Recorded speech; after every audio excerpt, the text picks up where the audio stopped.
not one cries, not a blade of grass. So we ain't giving up no mountains, we ain't giving up no tree, we ain't giving up no river that belongs to we. Not one blue sake, not one rice grain, not one chorus, not a blade of grass.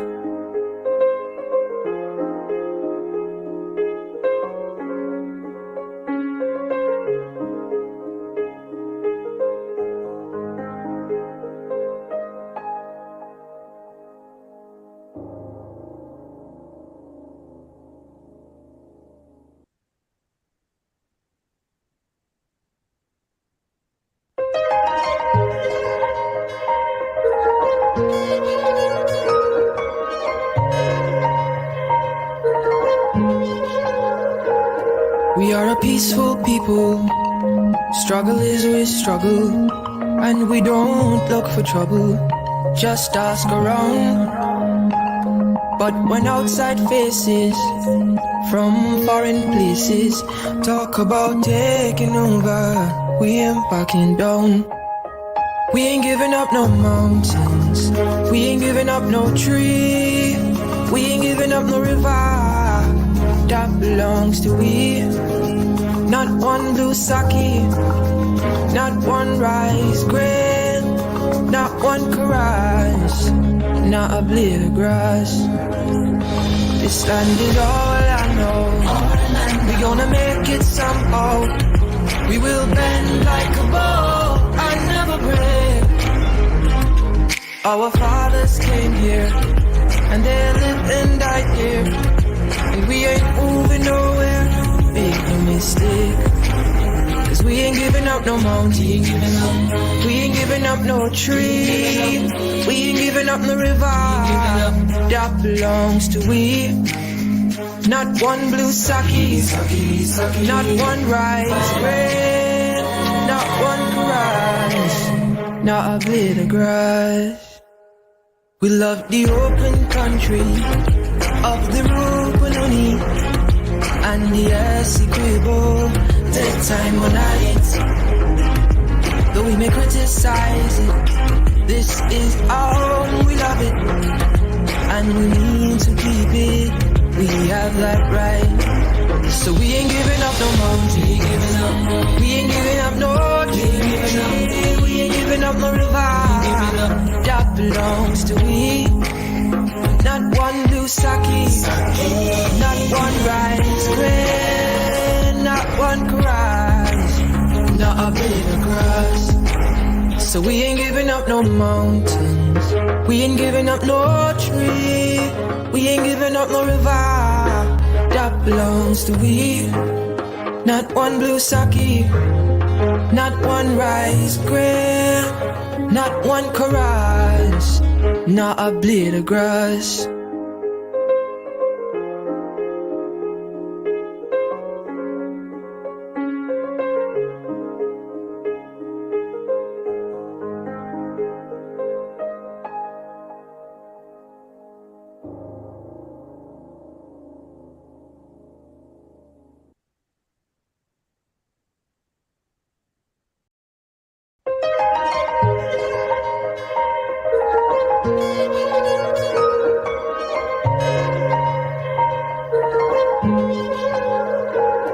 We are a peaceful people, struggle is we struggle, and we don't look for trouble, just ask around.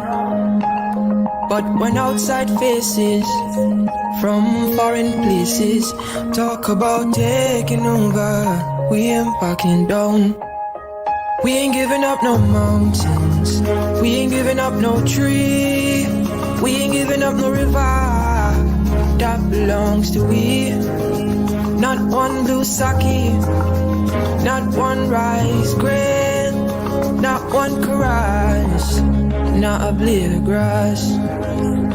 This land is all I know, we gonna make it somehow. We will bend like a bow and never break. Our fathers came here, and they lived and died here, and we ain't moving nowhere, up no mountain. We ain't giving up no tree. We ain't giving up no river that belongs to we.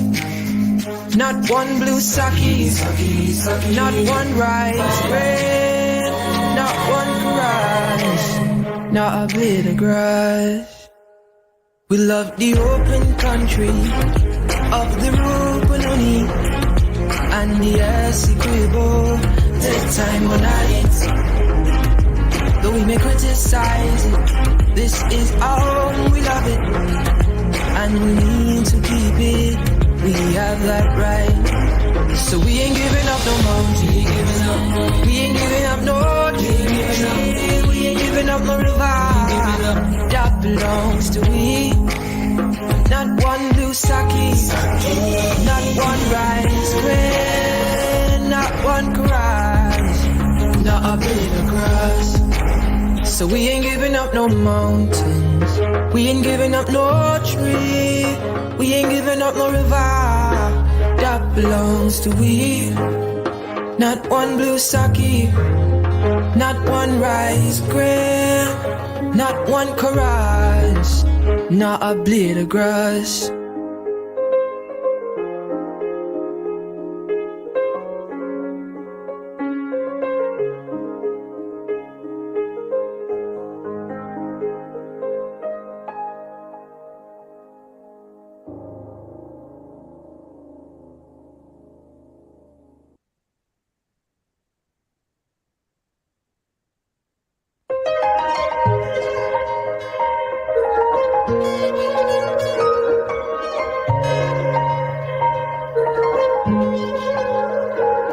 We are a peaceful people, struggle is we struggle, and we don't look for trouble, just ask around.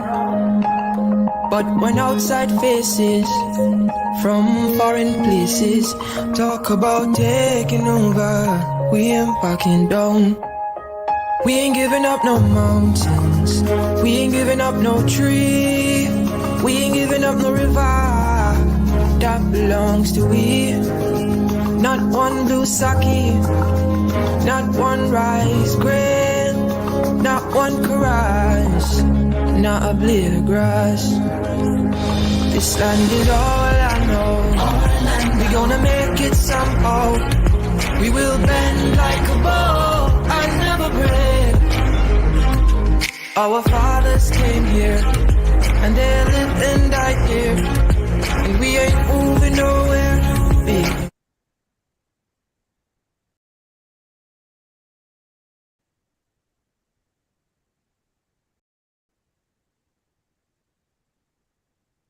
Honorable members, Mr. Speaker.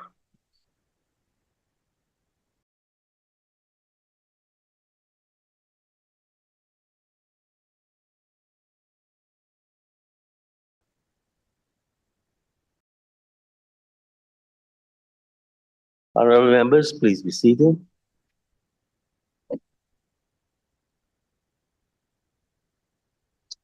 And at 2:01:15, let me invite the honorable member, Ms. Amanza Walton Desir, to take the floor.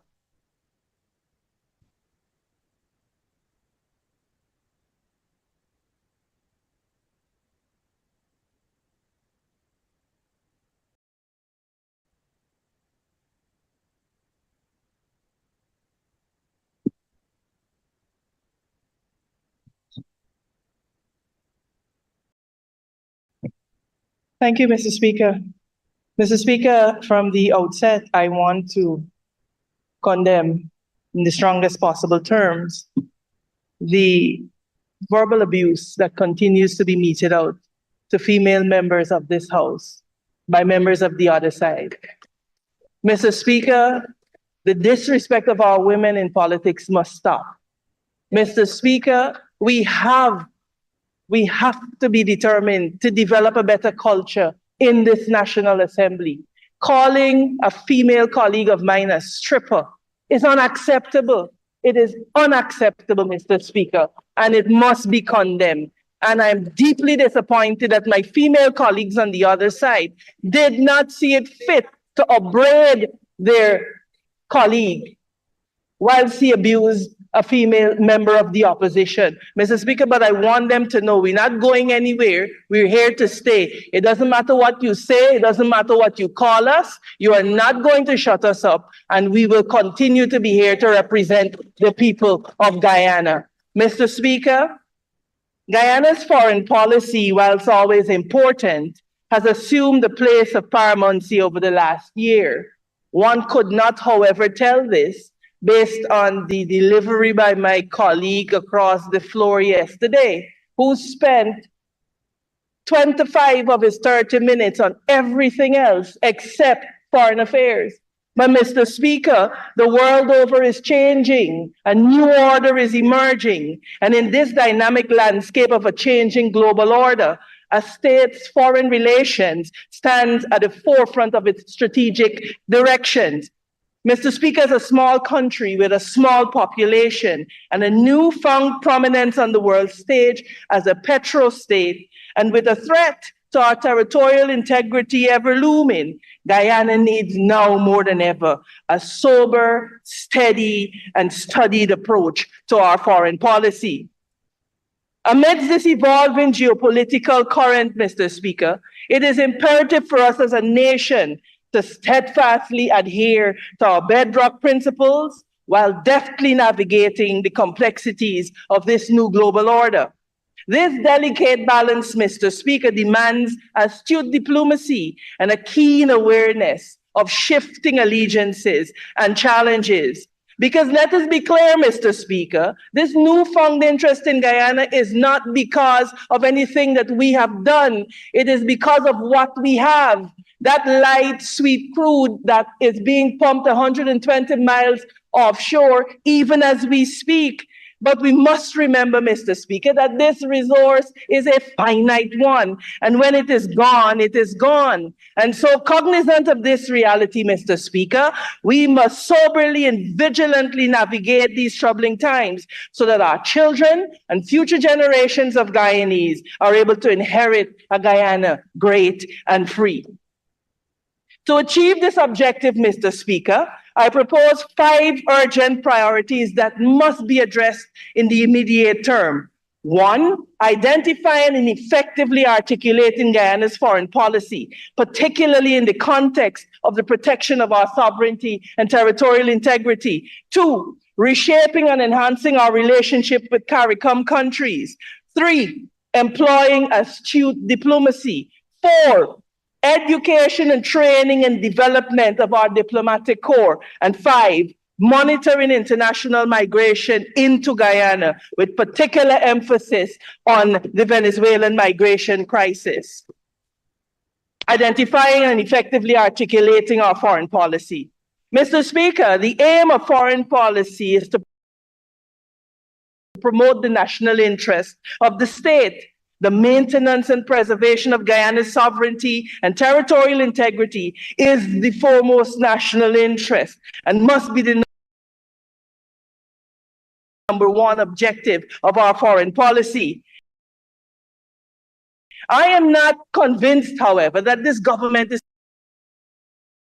There were, Mr. Speaker, concurrently with the proceedings before the ICJ, there would have been a sustained effort to keep this matter of Venezuela's spurious claim on the forefront of all of our endeavors. It would have permeated every speech that we give. It would permeate every presentation that we make internationally. And we would be actively building alliances with groupings and states that could lend support to us. Mr. Speaker, this just-in-time and for-the-moment approach has to stop. It must end. Mr. Speaker, the protection of our territorial integrity requires eternal vigilance. Guyanese are well aware of that photograph of a CARICOM leader standing with a map of Venezuela, which included our Essequibo. This matter caused serious outrage, Mr. Speaker, and understandably so.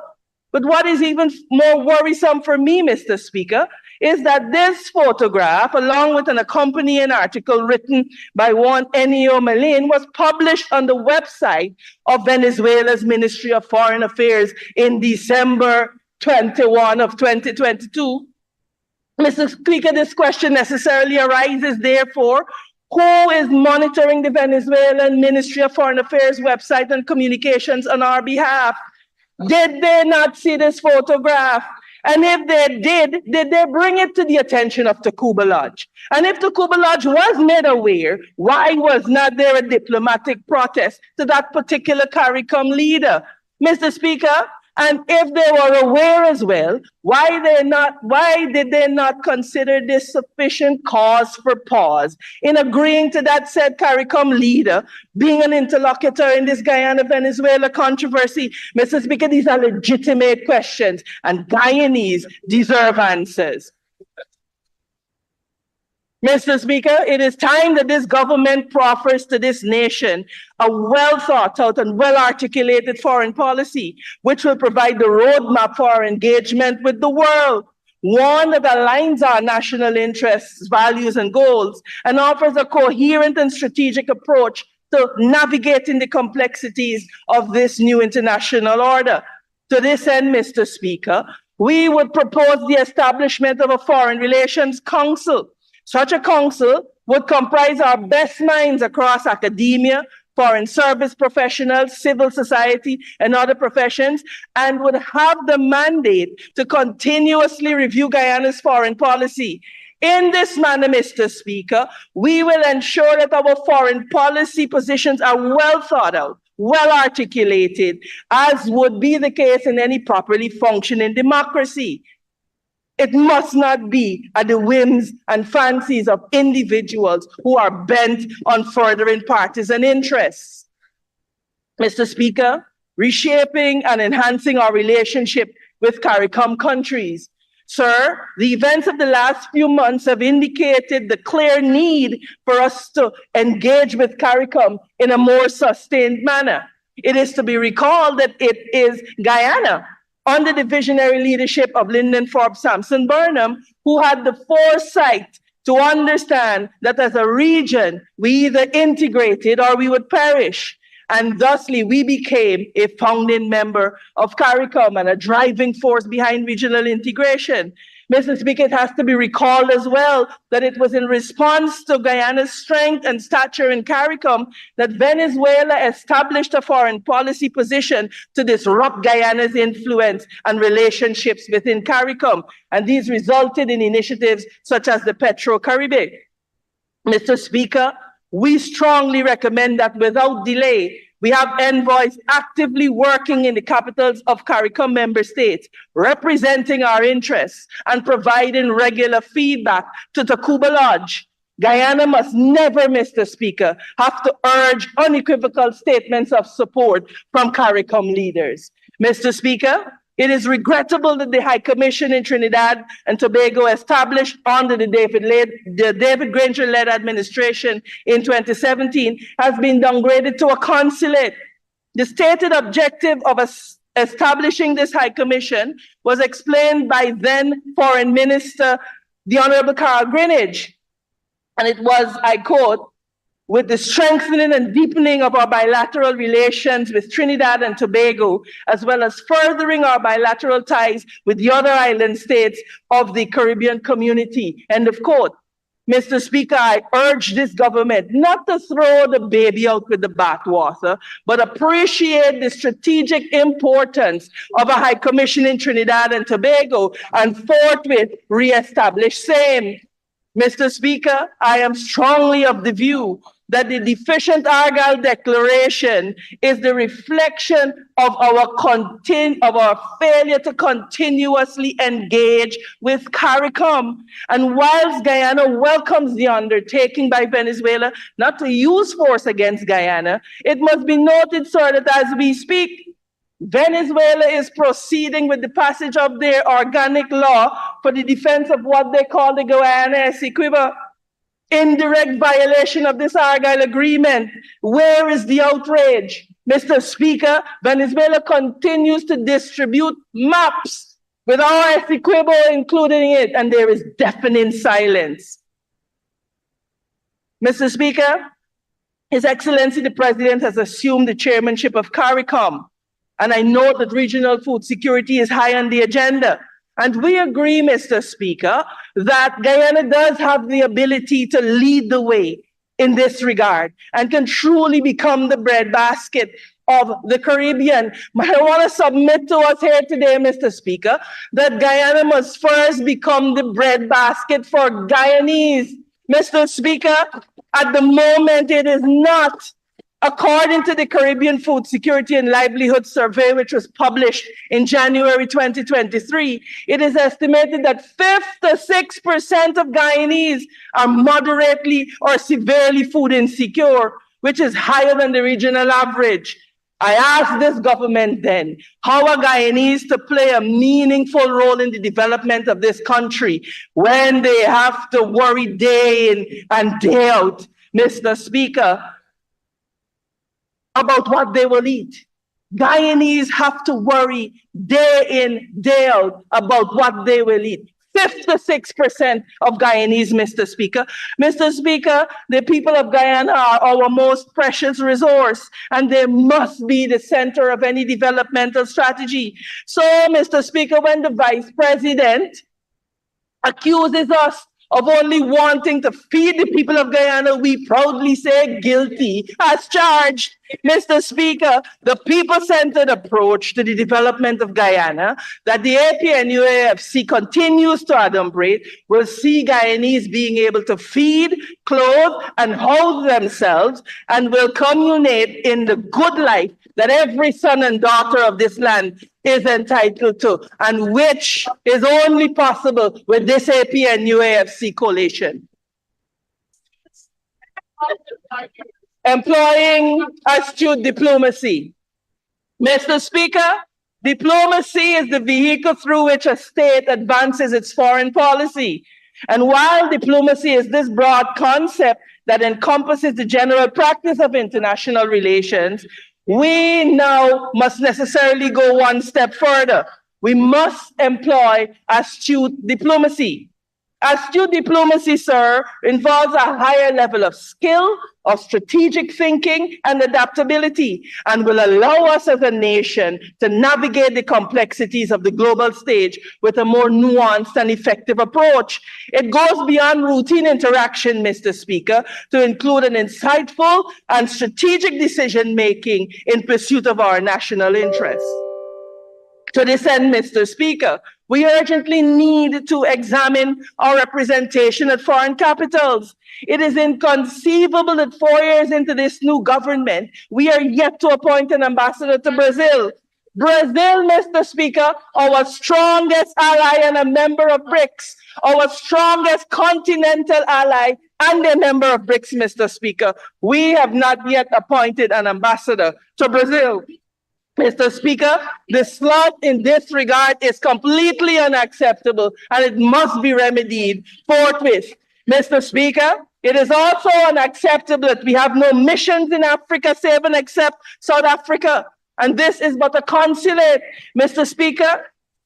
Meanwhile, Venezuela continues to court African states individually and collectively. Mr. Speaker, since the disastrous departure of the High Commissioner from New Delhi, we have yet to appoint a new High Commissioner, and we have no high-level representation in Jamaica, Trinidad and Tobago, in Russia, in Switzerland, Belgium, Kuwait, the United Arab Emirates, and Suriname.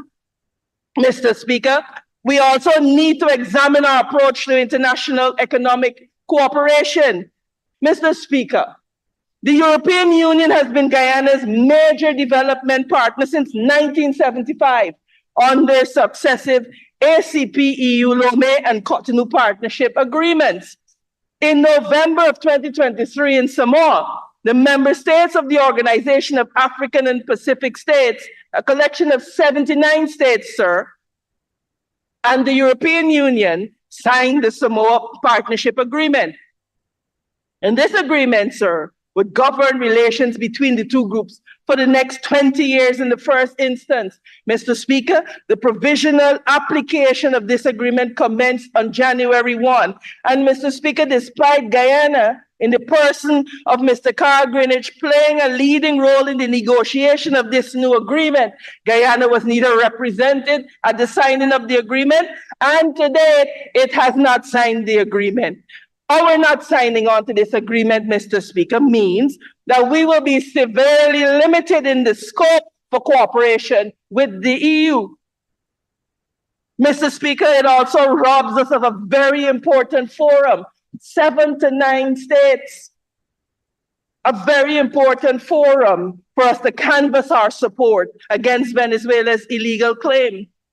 Mr. Speaker, astute diplomacy demands that we seize every opportunity to maximize membership of these international agreements and further the interests of the Cooperative Republic of Guyana. Mr. Speaker, education and training and development of our diplomatic corps. Mr. Speaker, a corps of knowledgeable and committed diplomats is an indispensable prerequisite for executing the astute diplomacy that I described above. When the APNUAFC re-established the Foreign Service Institute in February of 2020, it was with this vision in mind. Mr. Speaker, it is unfortunate that this government has allocated only an approximately $11 million for training in the Ministry of Foreign Affairs.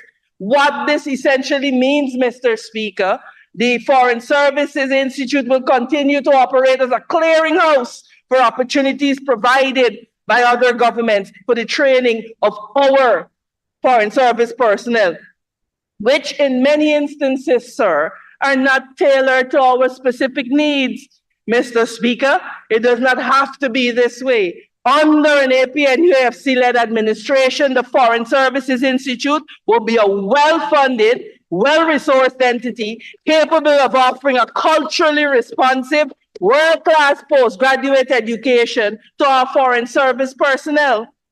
5, monitoring international migration into Guyana, with particular emphasis on the impact of the Venezuelan migration crisis. Mr. Speaker, Guyana continues to grapple with the burgeoning migration crisis, particularly as it relates to migrants from Venezuela. It is settled that migrant overflow can lead to economic and social crisis, negatively impacting the actual citizens of the country.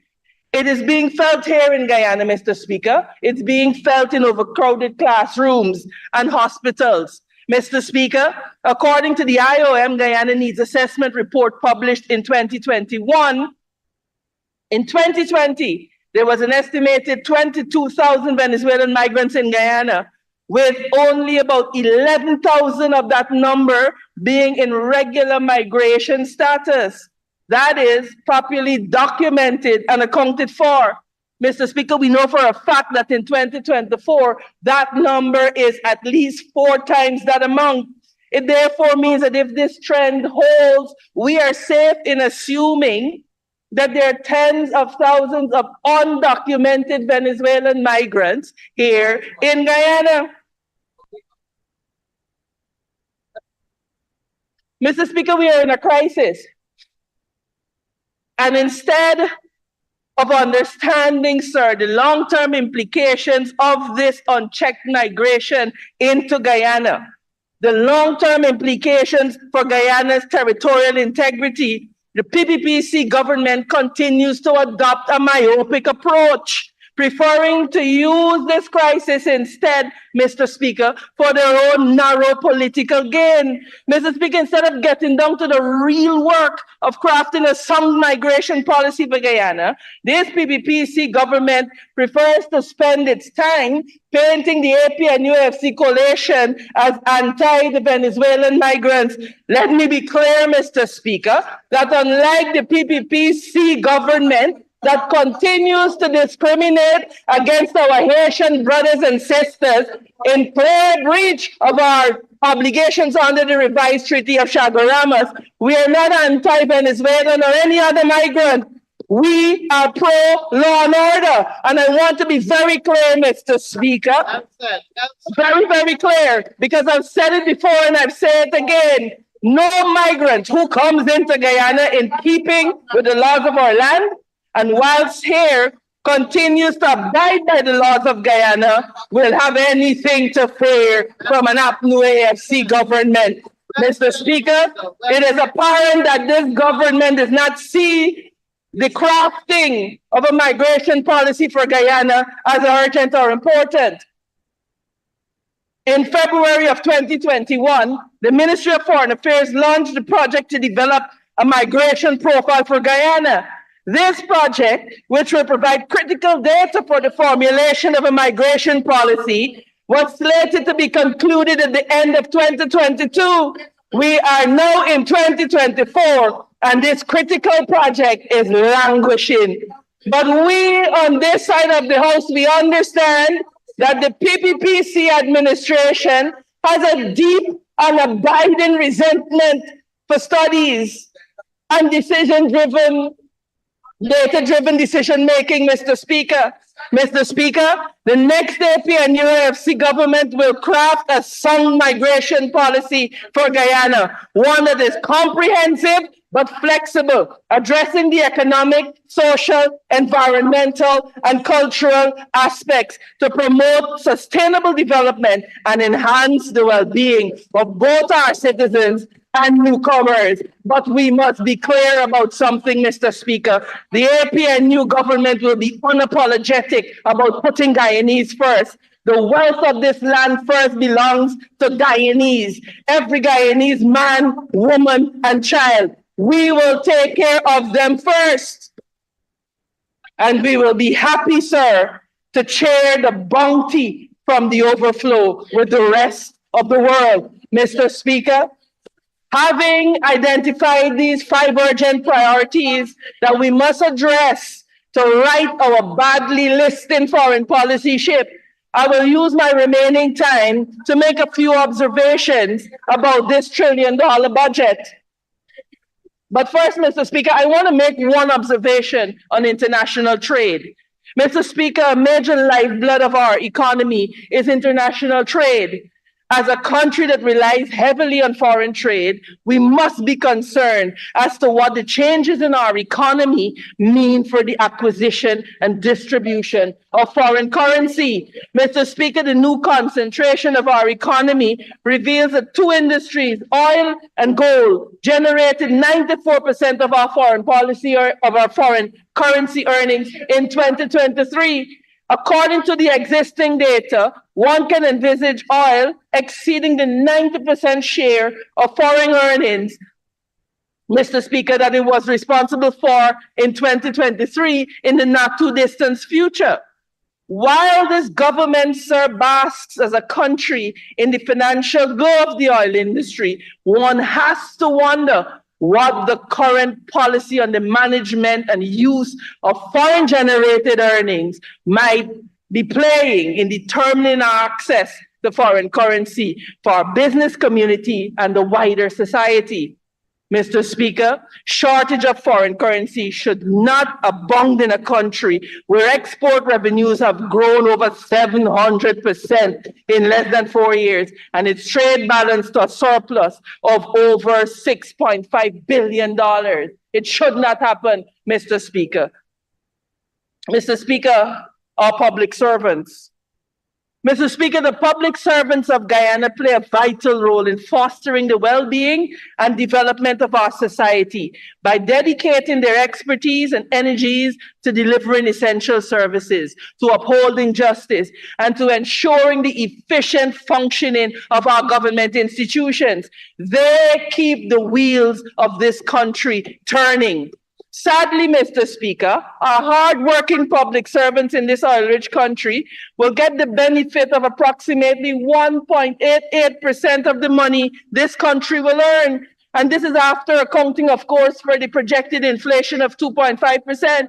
Mr. Speaker, this indicates a real decline It indicates a decline in real income from public servants, contrasting starkly, sir, with the progressive yearly rise that they enjoyed from 2015 to 2019 under the AP and UAFC government. Mr. Speaker, every year from 2021, the real income of our workers has gone down. Mr. Speaker, I want us to examine the transfers that Guyanese, including public servants, will receive under the various handout packages announced by this government. In 2024, the government plans to give Guyanese 1.44% of this country's oil wealth to supplement their income. These are the monies that will go directly to school children, to teachers, to youths, to pensioners, and to those dependent on public assistance, and as well as those business ventures. And this will be done either through cash vouchers, or other forms of transfer.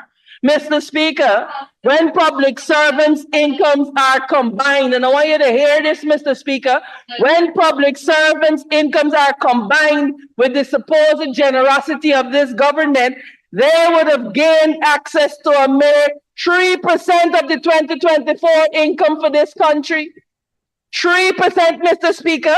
It is therefore very, very understandable why the people of Guyana place more emphasis on remittances, which at 5% of the 2024 GDP, sir, will exceed the entire earnings and grants public servants will receive from this PPPC government. Mr. Speaker, in other words, what I am saying is that despite this $1 trillion budget, Guyanese are surviving because of the monies being sent to them by their relatives overseas. What an embarrassment. Mr. Speaker, I want to turn our minds to the PSIP rather. Mr. Speaker, year after year, we continue to point out that the local capacity does not exist to execute the ever-increasing public sector investment program. And Mr. Speaker, it continues to get worse. Execution capacity within the public sector has not experienced any intervention for improvement over the last 3 years. In fact, Mr. Speaker, the brain drain continues unabated.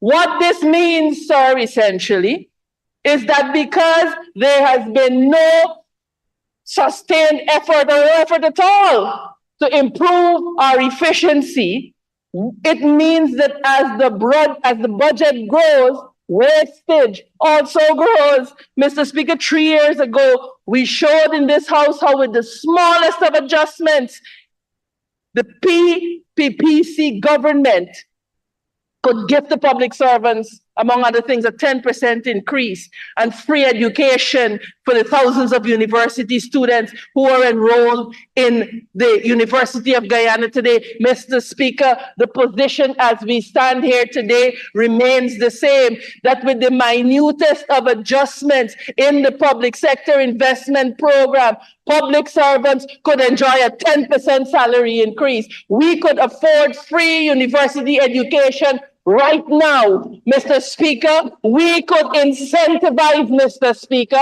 our nurses and our doctors to remain here instead of, Mr. Speaker, coming to this house to boast. Let them go. We will bring in other nurses, Mr. Speaker. This government simply does not care about the people of Guyana. Mr. Speaker, the reality is, however,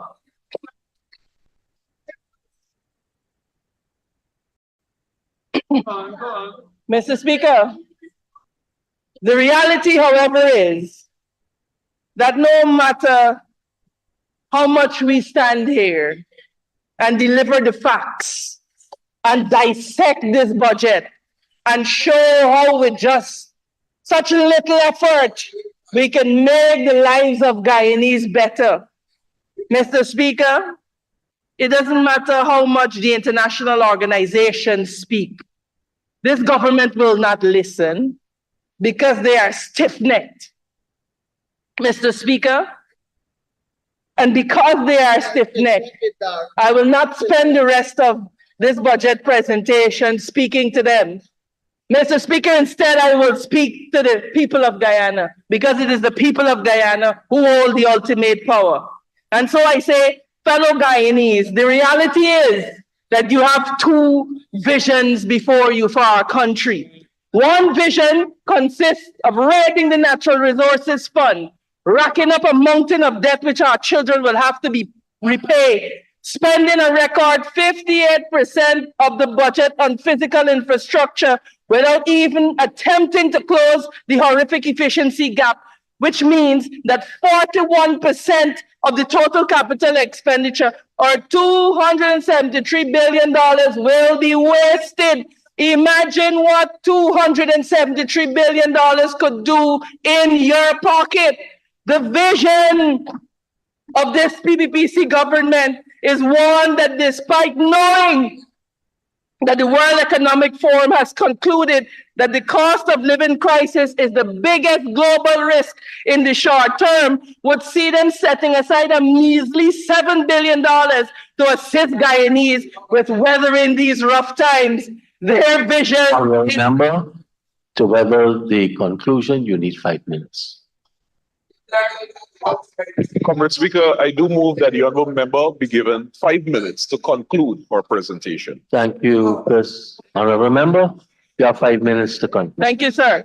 Mr. Speaker, the vision of this PPPC government is to implement the largest wealth transfer in Guyana's history, transferring trillions of dollars from the hard-working people to a handful of no more than 20 families.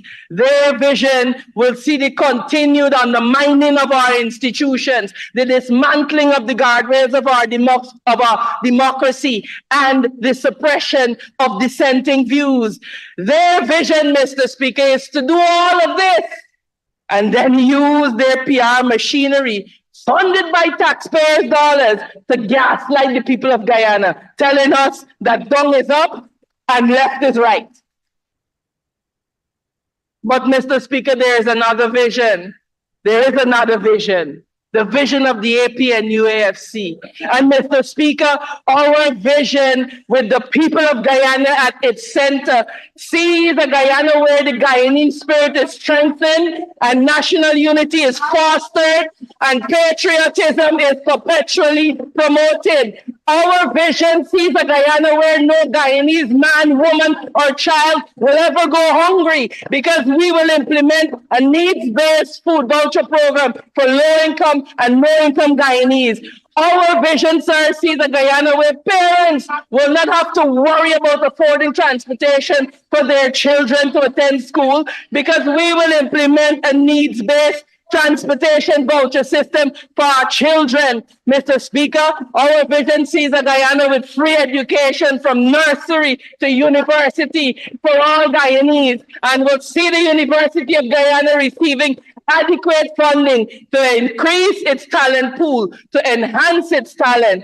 and to increase research and drive innovation. Mr. Speaker, in our vision, no public servant will earn less than $150,000 per month. And we will work with the private sector to close the minimum wage gap between the public and private sectors. In our Guyana, Mr. Speaker, capital expenditure will only occur after a professional examination of the needs and an examination of our capacity to effectively implement these projects. Mr. Speaker, in an APNU-AFC-led Guyana, healthcare delivery will be revolutionized, because we will focus on the delivery of primary health care and on preventative health care, instead of allowing our populations to fall sick and then building hospitals to hospitalize them in. Mr. Speaker, we will focus on retaining our doctors and our nurses. Mr. Speaker,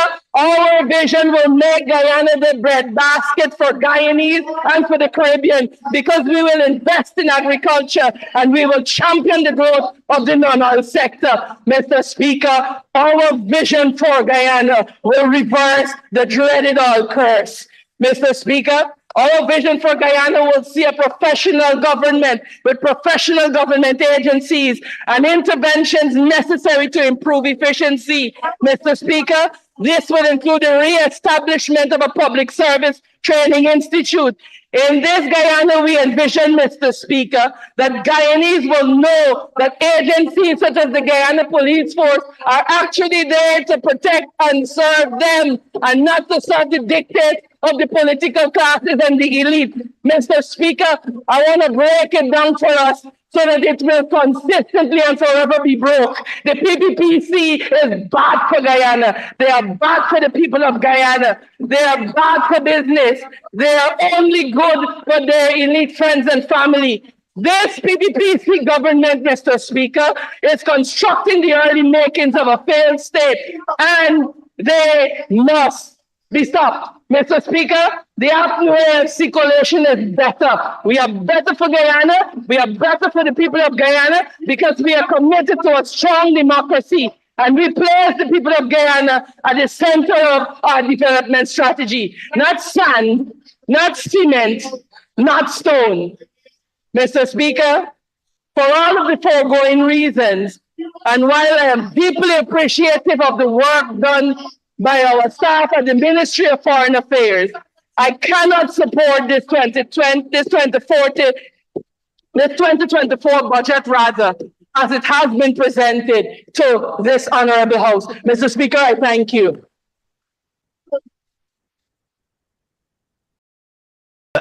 Thank you very much, Honorable Member. Mr. Manzo Walton Desir. And now for the Honorable Member, Mr. Sherwin Holder. Honorable Member, you have the floor.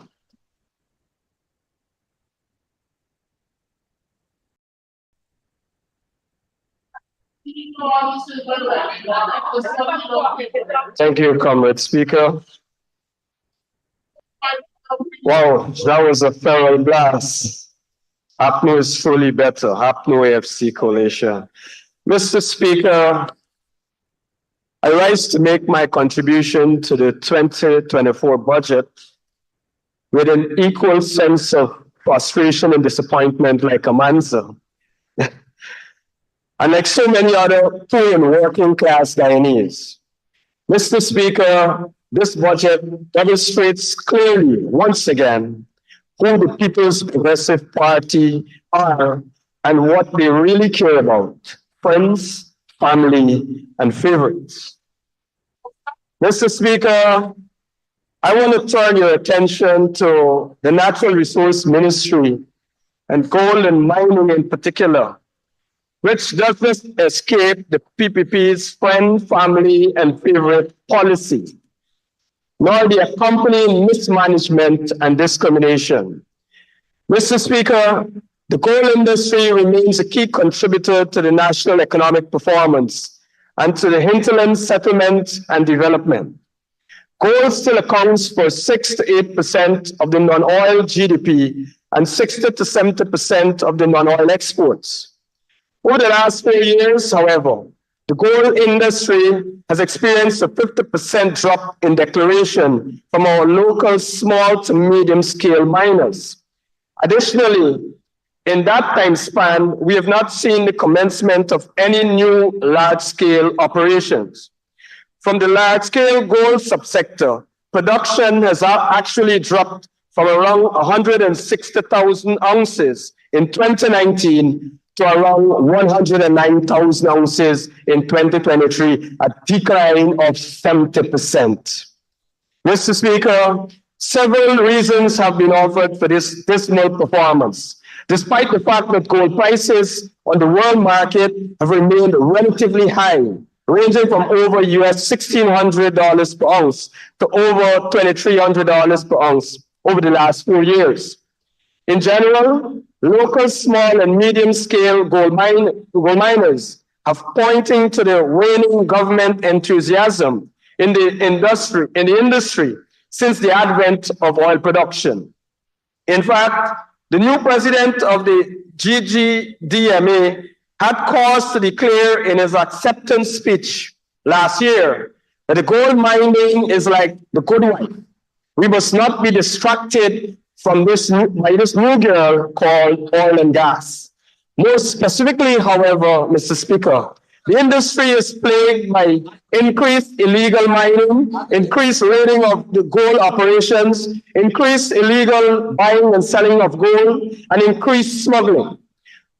What all this means, Mr. Speaker, is that the gap between actual production from local miners and gold declaration continues to widen. The illegal trade in gold is not only rampant in the mining districts, but also prevalent in our very capital city, Georgetown. The government has failed to adequately respond to these issues. It requires more than just lip service, Comrade Minister, and half-hearted enforcement exercises to reverse these trends. It requires the mobilization of the Ministry of Natural Resources, the GGMC, the Guyana Police Force, and the local communities. It requires a zero tolerance from the government for corruption and cronyism. It requires that the government pay attention and take action and not only be overtly infatuated by the new girl named oil and gas. But, Mr. Speaker, in addition to these problems, local gold mining has simply run out of living space, as most of the accessible work grounds have been worked and reworked to exhaustion and then reworked again. The government needs to urgently increase both the availability of and accessibility to new mining lands.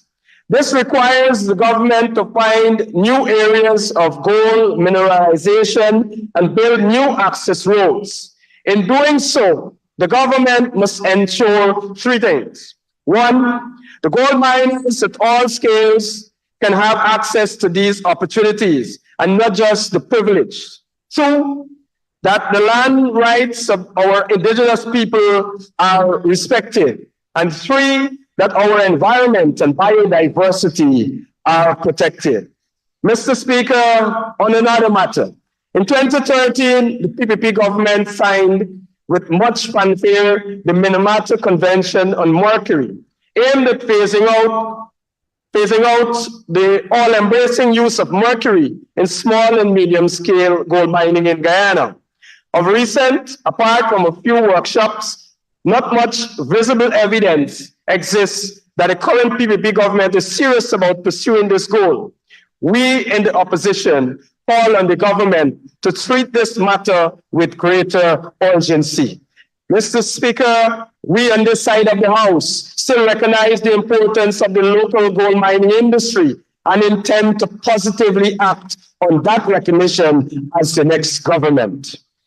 Mr. Speaker, I wish to turn your attention to another aspect of the mineral industry that I know is not on the government's radar, that of making Guyana an investment destination for the exploration of so-called critical minerals. Critical minerals, Mr. Speaker, are those minerals that are important to industry and new technology, but are of limited availability due to geology, economics, geopolitics, or environmental barriers, and are hard to substitute. Many are aware that such minerals include rare earth elements, lithium, cobalt, copper, nickel, and titanium. Critical minerals are projected to remain in high demand and carry high prices.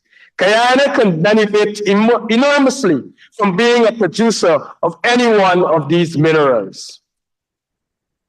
Mr. Speaker, Guyana has the right geology for the existence of some of these minerals, but to attract mineral investors in a highly competitive global environment requires the government to be proactive in several ways, such as one, the government must conduct its own regional surveys across the entire Guyana land and near-shore marine environment to produce high-quality geodata, which it must package and make available to investors. This is necessary, Mr. Speaker, because mineral investors are not attracted to countries where they must collect data from scratch.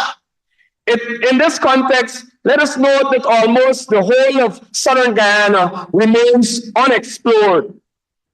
And the second point, Mr. Speaker, The government needs to promote Guyana as a mineral investment destination. This may require more than mere participation in annual mining conventions. It requires the government to employ trained foreign affairs officers and private promoters. In this promotion effort, Mr. Speaker, government must also recognize that much exploration internationally is conducted by junior companies on whom the majors depend heavily for new and de-risked investment opportunities. Mr. Speaker, a brief word on bauxite. The finance minister reported that 2023 saw a significant drop in bauxite exports. As we are aware, the bauxite industry has for decades presented many challenges, some seemingly insurmountable. Guyana, however, needs to better leverage its comparative advantage in that its bauxite deposits can produce probably the world's widest range of bauxite products, such as metallurgical grade, refractory grade, cement grade, and chemical grade bauxites. That apart, the gifting of some of the country's richest deposits by the previous PPP government to an investor who sees a strategic value in keeping those deposits out of the world's supply remains problematic. Later, I intend to ask the Minister of Natural Resources to inform this nation about the status of the royalty payments and other taxes from bauxite mining, as well as from manganese mining in the Northwest District. Sand and quarry stone. Mr. Speaker, the increased mining of sand and quarry stone is to be expected, given the growth in construction, notwithstanding that much of that construction is ill-planned. The government now needs to urgently draft a comprehensive and forward-looking land management plan to strategically govern the competing use of the lands bordering the Linden-Suzdijk Highway, from where sand and loam are extracted. Such a plan must map out and dedicate areas for such uses as sand and loam mining, housing development, tourism and recreation, industrial sites, farming, future transportation links, environmental protection, and nature reserves. The disorderliness must now cease, Comrade Speaker. Mr. Speaker, as regards construction stone, rock sources for such minerals, such materials, are not as available nor accessible as our highway sand deposits. The government therefore needs to increase availability of good rock materials by conducting dedicated geological surveys and to increase accessibility by building or improving road and river transportation routes. Oil and gas, Mr. Speaker. Mr. Speaker, our oil and gas industry is constantly in a state of turmoil because the government has demonstrated that it is unpatriotic and incompetent in equal measure. It is with utter disgust that I rise now to address an existential issue for our oil industry. The government's refusal to provide proof of Exxon US $2 billion parent company guarantee in the event of an oil spill, as first ordered by Justice Prasad, risks putting our entire country in jeopardy. While the case on full liability coverage is being decided, this parent company guarantee served as one of Guyana's first defense in the event of an oil spill. More than that, however, what patriotic government, Comrade Speaker, would refuse to provide evidence that Guyana is in a safer position, especially after the court has ordered that this document be established?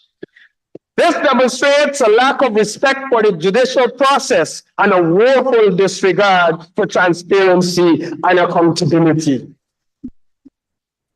For Vice President Jagdeo to claim that he has no say in ensuring the EPA provides this document and to take the position that there is no obligation to provide it in the course of this court case in the course of this court case is equally troubling.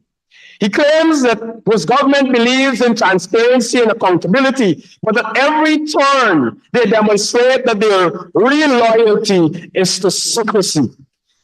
Mr. Speaker, we saw the government join with Exxon to appeal a decision handed down by Justice Samuel Kissoon that the operator provide full liability coverage, including a parent company guarantee.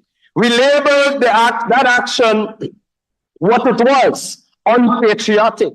We reiterate now the importance of a parent company guarantee as well as oil spill insurance so that Guyana does not bear the brunt of an oil spill's cost if we are unfortunate enough to face one. The government is rushing ahead, Comrade Speaker, approving development after development without safeguarding the interests of the Guyanese people. This practice must stop. Mr. Speaker, we see pernicious attitude that is reflected in Guyana's cost oil audits, where we in the opposition had to fight along with civil society and the media to get the government to even agree to the audit. We had to fight to get the government to also release audits, Comrade Speaker. And when the first audit finally came into the public domain, it had to come on the back of a leak to the press.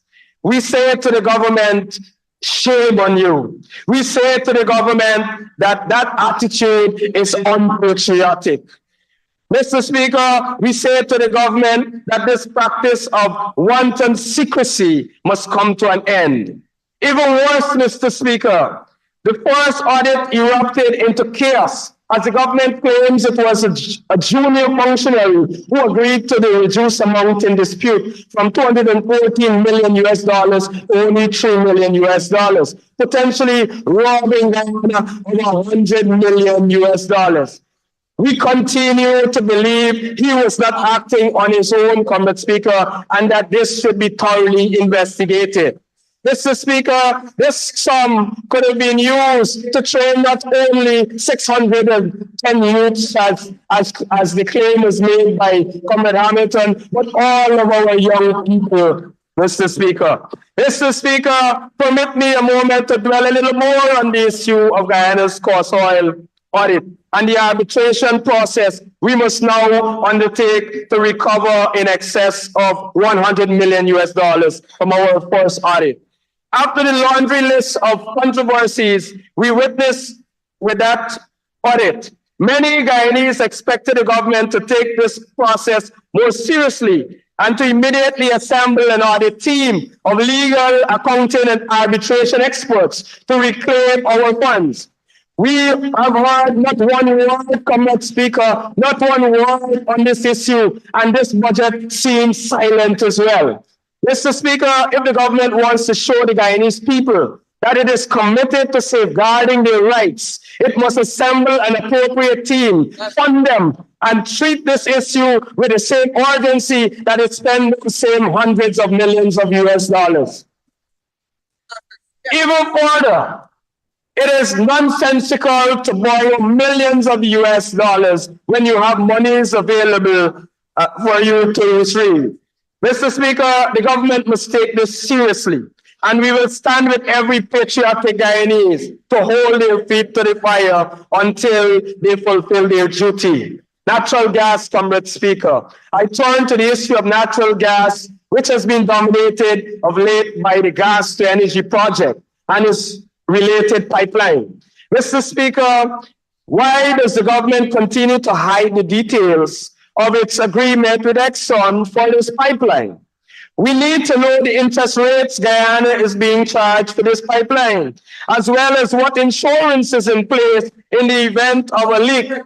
Mr. Speaker, the government's love of secrecy is toxic, and that toxicity, many worry, will result in another disaster like the Skeldon Sugar Factory. We call again for the government to release this information, just as we have called for the government to release the operators' quarterly oil field production and development reports. Guyanese have a right, Comrade Speaker, to know what is happening in their country and what it costs them. on the issue of natural gas production and use. We call on the government to deliver a comprehensive gas utilization master plan. Their attempts to do so, Comrade Speaker, have thus far been feeble and half-hearted. Guyana is replete with opportunities to make use of natural gas resources to benefit our people and the industry. When in government, and this is a promise, Comrade Speaker, we will commission an extensive study of Guyana's natural gas and its uses. We will craft a study that unlocks this industry and position Guyana, Comrade Speaker, in such a way that we will benefit fully from those resources. Mr. Speaker, this government does not like studies. From the sentiments over there, you know that they don't like studies, Mr. Speaker. This government, Mr. Speaker, we believe that we cannot act wildly. We cannot act wildly. That when billions of dollars are on the line, it is not a no-brainer, Comrade Speaker. It is not a no-brainer.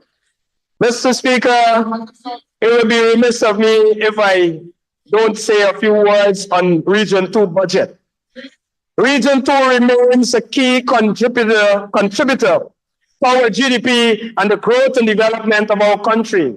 I have lamented in the past the PPP's track record of doing nothing for Region 2 from 1992 to 2015. Mr. Speaker, you did nothing.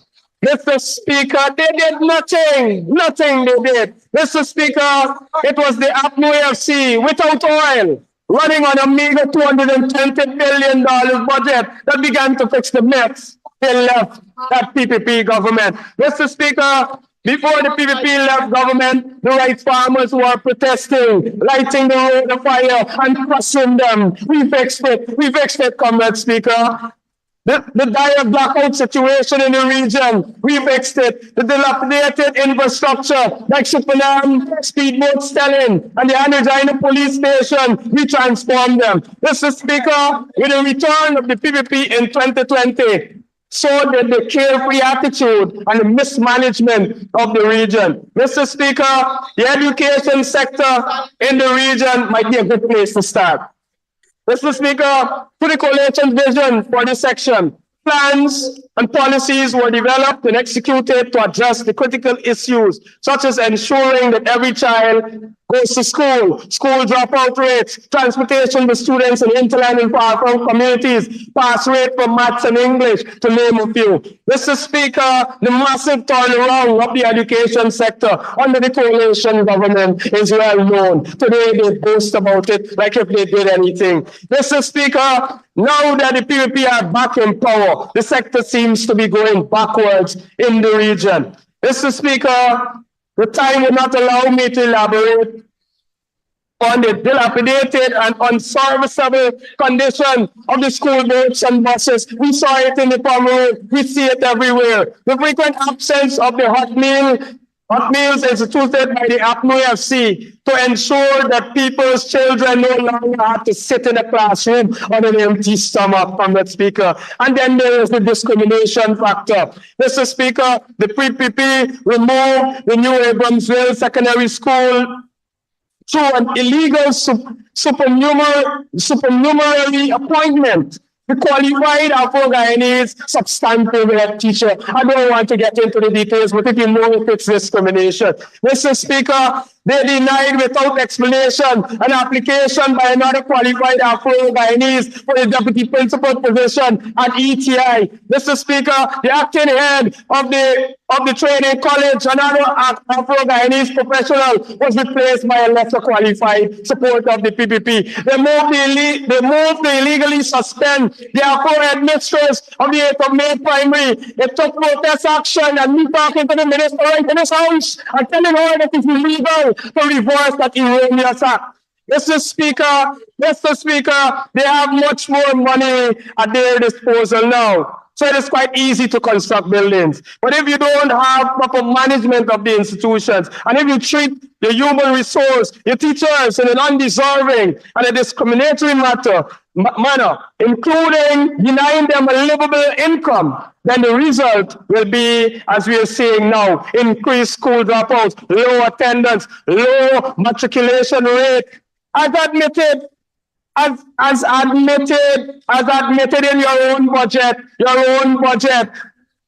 the matriculation rate reversed from 43% in 2019 under APNU AFC to 24% under the PPP government. Check Appendix 1, check Table 1, Comrade Speaker. You've admitted it. Public Works, Comrade Speaker. Let's look at public works and agriculture in the region.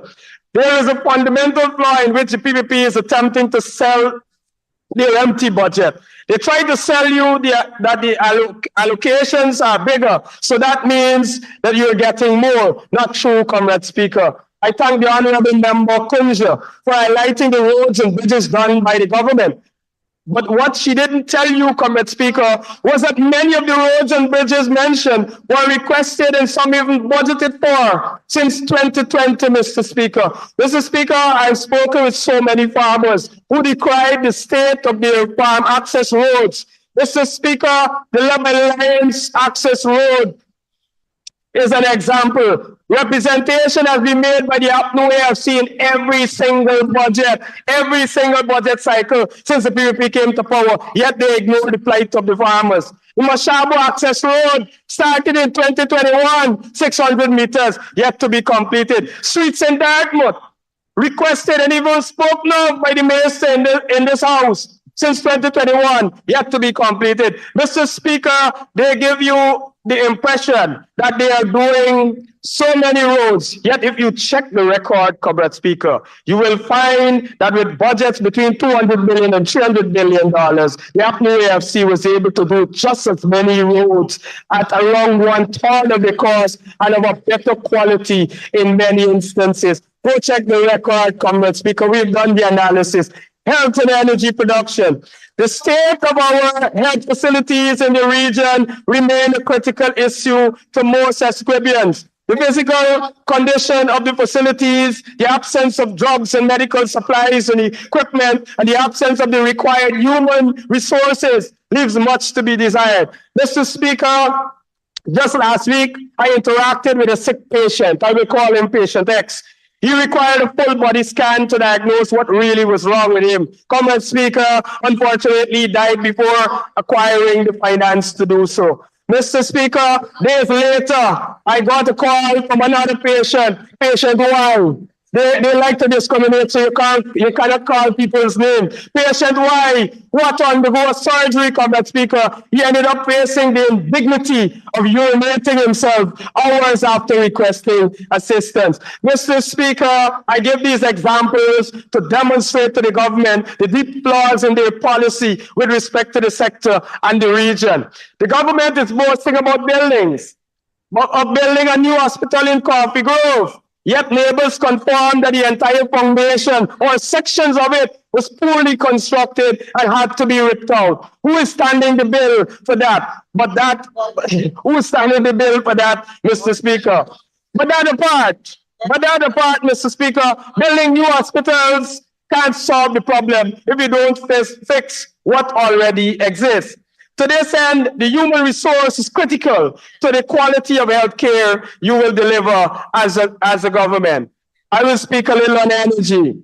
Prior to 2015, Region 2 suffered immensely from the blackout plague. The APNU AFC invested almost $2 billion on a new 5.4 megawatt power plant with a lifespan of 20 years. Mr. Speaker, 5 years in past yet, and 2 out of 3 already failed and out of service. Go visit the power plant. I've been there just days ago. Now they are renting about 7 backup sets from Macro to the tune of tens of millions of dollars, Comrade Speaker, tens of millions of dollars per month. It just doesn't make sense, Comrade Speaker. Somebody pocket has to be receiving tons of cash. How else do you explain it, Comrade Speaker?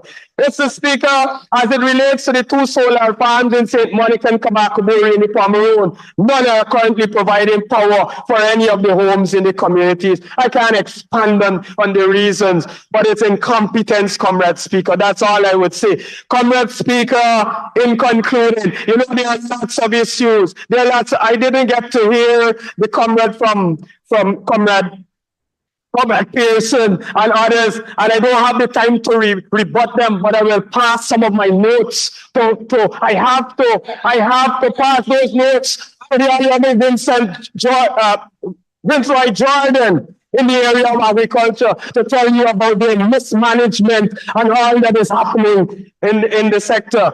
Comrade Speaker, Budget 2024 in closing. Budget 2024 is a colossal failure and does not address the immediate needs of our people. The APNO AFC joint opposition, though not consulted on the budget, made a number of recommendations in line with our people-centered approach. In keeping with our request, I asked that the government immediately amend the proposed budget to include the following. Comrade Speaker, 1, raise the non-taxable income threshold to $150,000. 2, include a cost of living allowance for all workers. 3, reduce VAT to 8% and remove it completely from all locally produced goods. 4, raise the minimum public servant salary by 50%. 5, remove personal income tax for low-wage workers. 6, guarantee all household a livable wage. And 7, free education for all students, including those at the University of Guyana. Mr. Speaker, this is what a $1 trillion coalition budget would look like. Mr. Speaker, if these requests are met, be assured that you will have the coalition's support. Mr. Speaker, the coalition was able to transform this country and offered a better package without a shadow of a doubt to the citizens of this country with a smaller budget and without the proceeds of oil. Because of this track record, Comrade Speaker, we are confident that after the next general and regional elections, when the next coalition government is formed, we will have the resources necessary to deliver a better quality of life for all Guyanese. I thank you.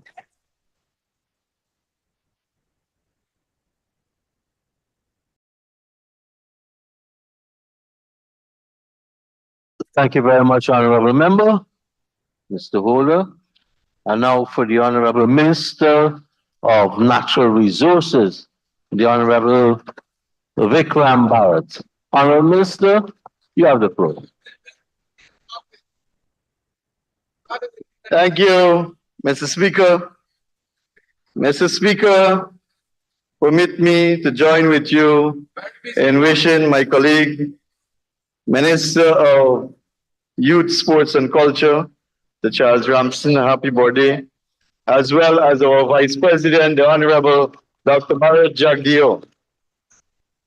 Mr. Speaker, I also wish to commend the Senior Minister in the Office of the President with responsibility for finance and his staff at the Ministry of Finance for the commendable job they did in putting together Budget 2024.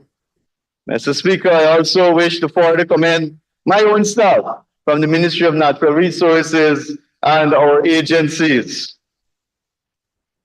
Mr. Speaker, I'm a bit confused with regards to who is shadowing who, because for the last 3 years, we have had several shadow ministers of natural resources. But nevertheless, I want to congratulate the shadows. It means that you're preparing for a long haul, and a long haul you will get in opposition. Mr. Speaker, Budget 2024 is a continuation of our program, our policies, and our projects to build out a new modern Guyana that all of us want to see and to pass on to future generations to come. Mr. Speaker, Budget 2024 is building on the foundation that was started in 2020, 2021, 2022, and 2023. Mr. Speaker, we have heard many descriptions for budget 2024. We have heard that it is an oil and gas budget. We have heard that it is a private sector budget. We have heard that it is an infrastructure budget, sand and stone or cement and stone budget. We have heard that it is friends, family and favorites budget. Mr. Speaker, we have also heard that budget 2024 was nothing for the ordinary people. Mr. Speaker, I wish to crave your indulgence. Over 20,000 scholarships issued to Guyanese. Isn't that benefits to the ordinary people in our country? Mr. Speaker, 50,000 house lots. Isn't that benefits to the ordinary people? Mr. Speaker, over 1,000 community roads stretching all 10 regions. Isn't that benefits to the ordinary people?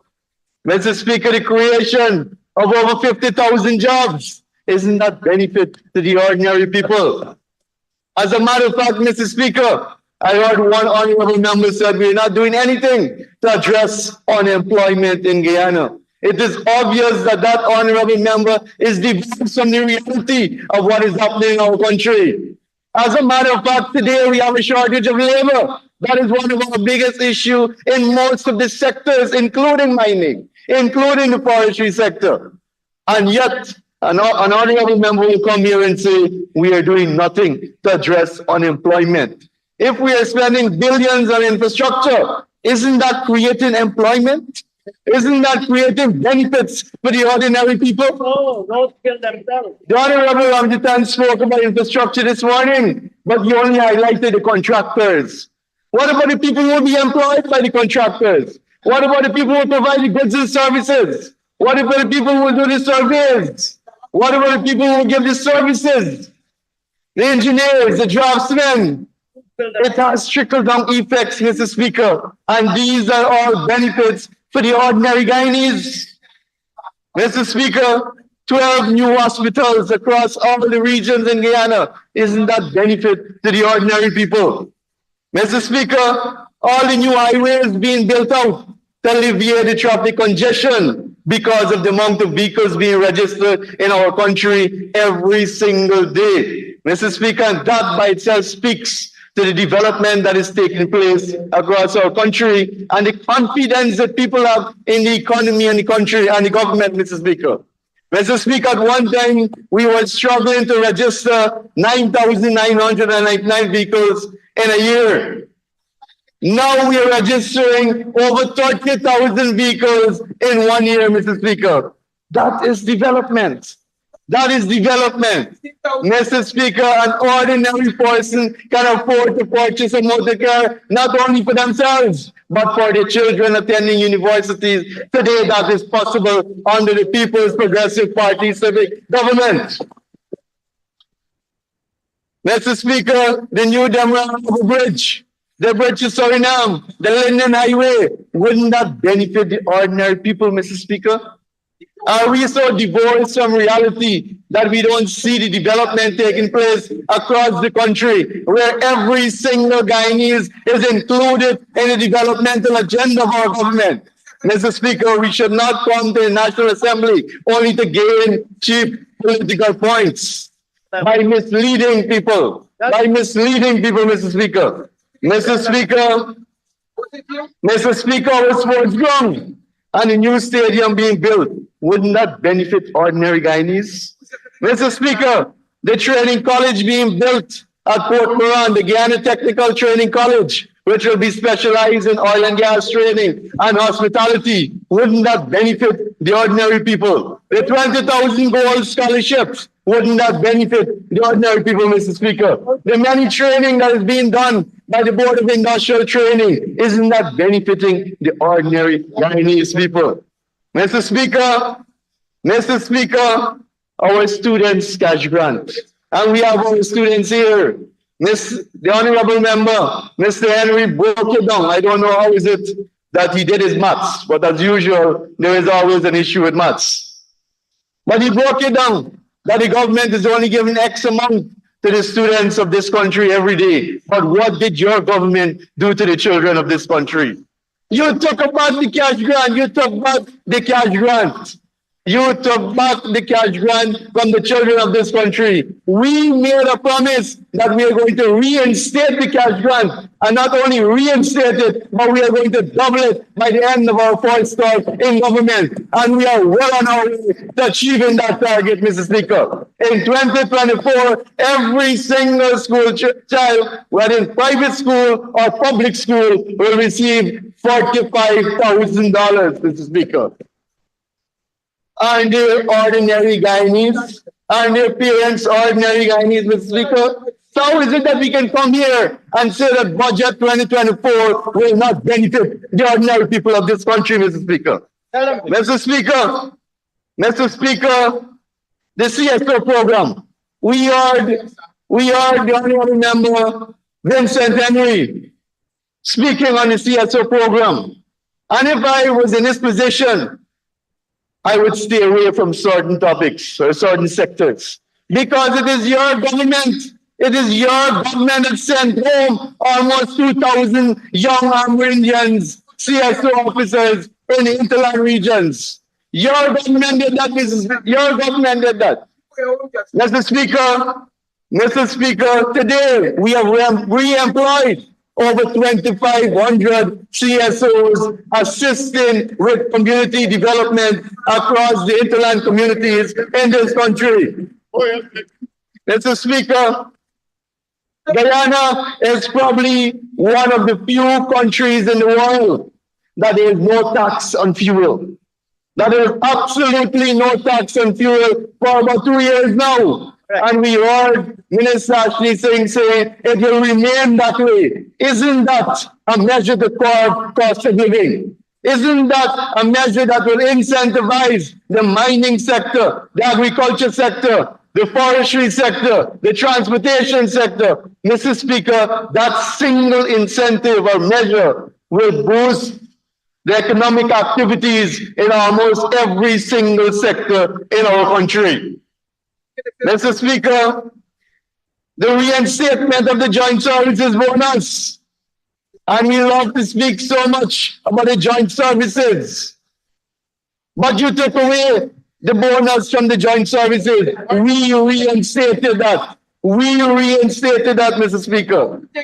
Mr. Speaker, over 15,000 ordinary Guyanese, mostly women, have been employed under the pathway program. The part-time workers, Mr. Speaker, and the ordinary Guyanese, Mr. Speaker. Mr. Speaker, removal of VAT on mining equipment, forestry equipment, agriculture equipment, sports equipment, medical supplies, water, electricity, medical supplies, educational supplies. Isn't that incentives to benefit the ordinary people, Mr. Speaker?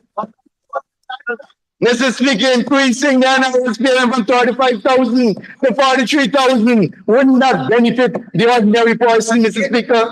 So, Mr. Speaker, when we come here and we say that budget 2024 will not benefit the ordinary persons, we should think twice, Mr. Speaker. We should definitely think twice. Mr. Speaker, increase in old age pension.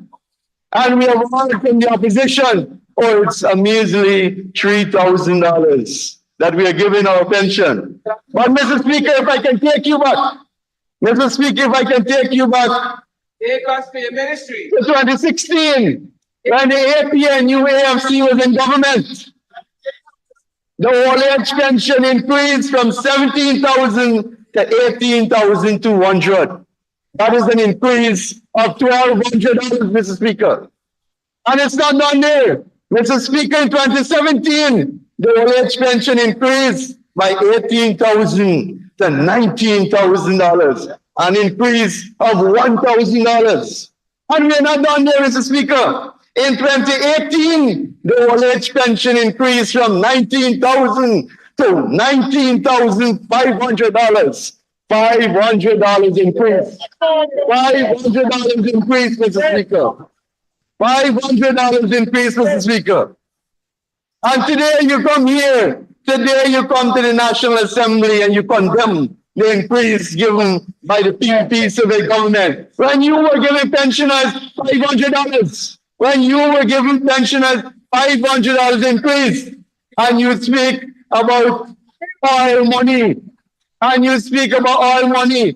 But if I can remind the Honorable Sharon, he asked if he had the same amount of money, they would have done wonders. But I want to remind him that your term in office from 2015 to 2020, you spent over $1 trillion.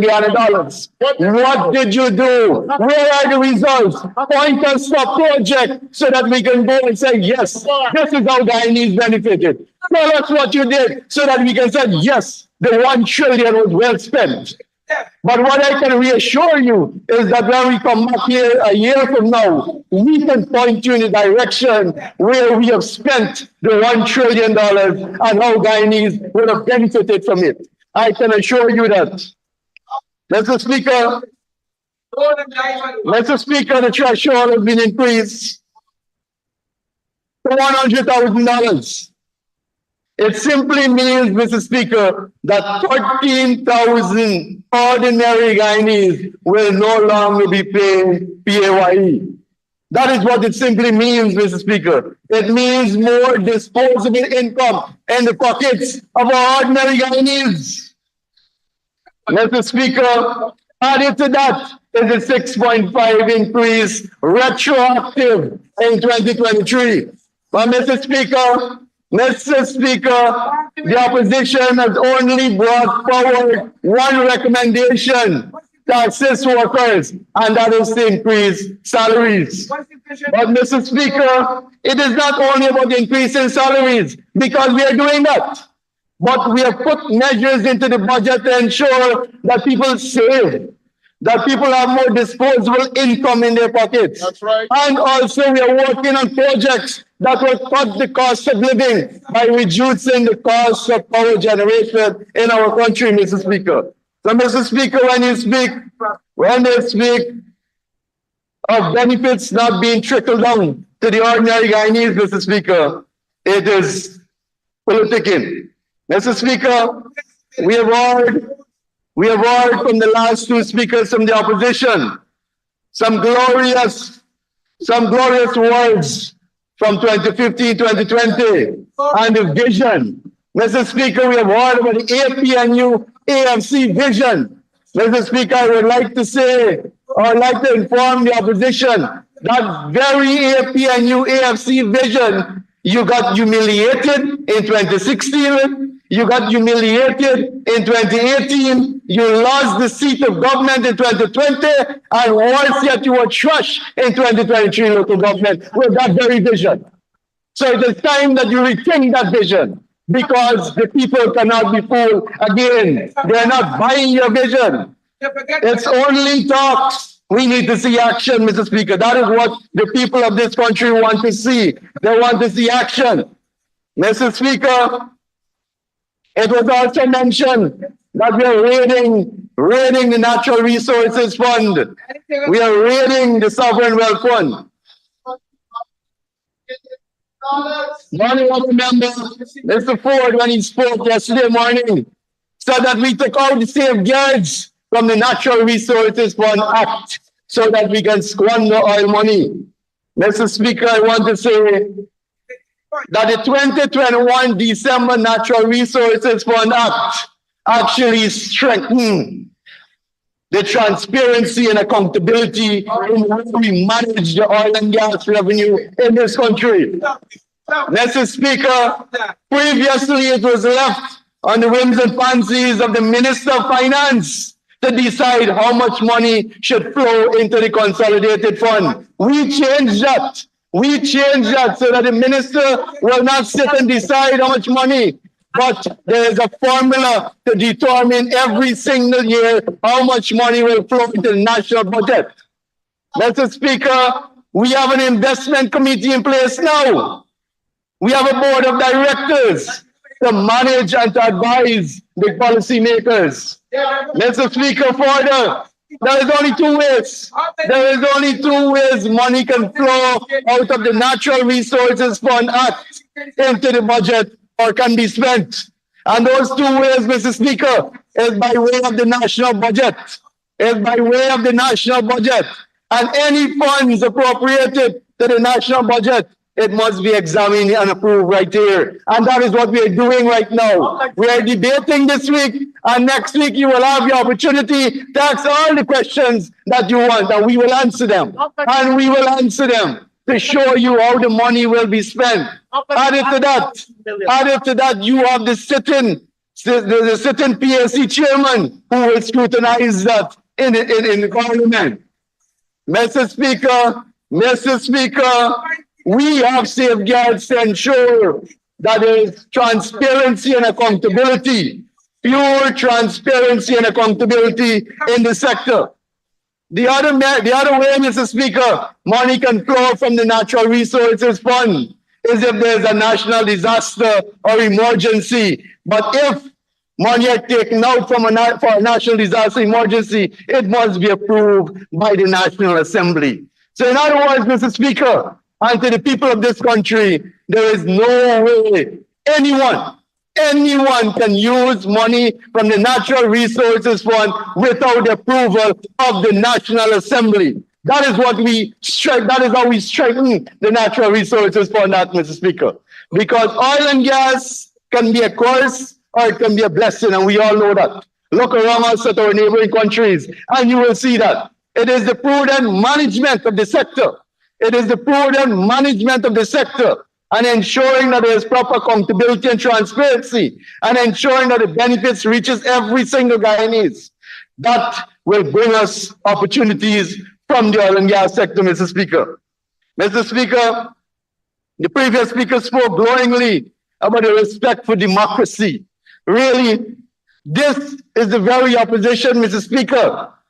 This is the very opposition, Mr. Speaker, that held this country hostage from the 2nd of March to the 2nd of April. We endured 33 days of recount in this very house because this very opposition could not respect democracy. But today they come to this National Assembly and preach about democracy. 5 months, Mr. Speaker. Mr. Speaker, let me turn my attention. Mr. Speaker, let me turn my attention to forestry. And a lot has been said about the forestry sector, Mr. Speaker. But every single Guyanese in this country know that in 2020, when we took over the Guyana Forestry Commission, the commission was bankrupt. A country that boasts the second highest forest coverage in the world after Suriname, with over 1,000 different species, was bankrupt. The Guyana forestry sector was bankrupt. And then the honorable member, Mr. Ramsroof, came to the National Assembly, Mr. Speaker, and said that they took over a bankrupt commission in 2015 and used an Auditor General report to quote or to substantiate his claims. But Mr. Speaker, I have a document here. And this document says that the Guyana Forestry Commission must transfer $100 million from the commission to the Ministry of Finance in September of 2015. In September of 2015, this document says that the Guyana Forestry Commission must transfer $100 million from the accounts of the Guyana Forestry Commission to the Ministry of Finance. And yet, the honorable member came to the commission and said that in 2015, the commission was bankrupt. Mr. Speaker, what the honorable member did not do is to read that report properly. He read one account. There are 7 accounts. And indeed, one of the accounts was in overdraft, but the other account had over $100 million. The other 2 accounts had $151 million. The member did not report that to the National Assembly. He did not report, but he came here and said that they took over a bankrupt commission. Mr. Speaker, we should not come to the National Assembly and mislead the House and the people of this country. Mr. Speaker, we took over, and even if for argument's sake, you took over bankrupt Forestry Commission, which is not true. In 2015, what did you do? Because in 2020, it was still bankrupt. So it means that you simply did nothing in 5 years. You took over bankrupt and you handed it over bankrupt. You did nothing, absolutely nothing, for the sake of argument. For the sake of argument. In less than 3 years, we have turned the sector around. We have turned that sector around. But Ms. Finance, the honorable member, came and said that exports has declined from 2019 to 2023. But yes, Mr. Speaker, export has declined. Export has declined. But is it that that is the main objective of the forestry sector? Should we keep exporting our logs? Should we keep exporting our logs? No. No is the answer. One of the reasons why we still remain a developing country today, even though we have so many natural resources, it is because we have always exported our primary products. And from all that we're hearing, Mr. Speaker, it seems as though the opposition is stuck in that mood. They just want to export everything. Mr. Speaker, the local demand has grown so much. The local demand has grown so much that the Guyana Forestry Commission is supplying the local demand. Should we neglect the local demand and export because we want to come here and report that our export figures is glorious? Should we do that? By doing that, we are suffering our own people, because when they go to a sawmill or a lumber yard, it's either it's not available or the price is so high that they can't pay for it. It's simple. Should we continue exporting primary products, Mr. Speaker? The answer is no. So we don't have to come here and boast about the exports has declined. The exports did decline, but production increased. It tells you something about what is happening in our country.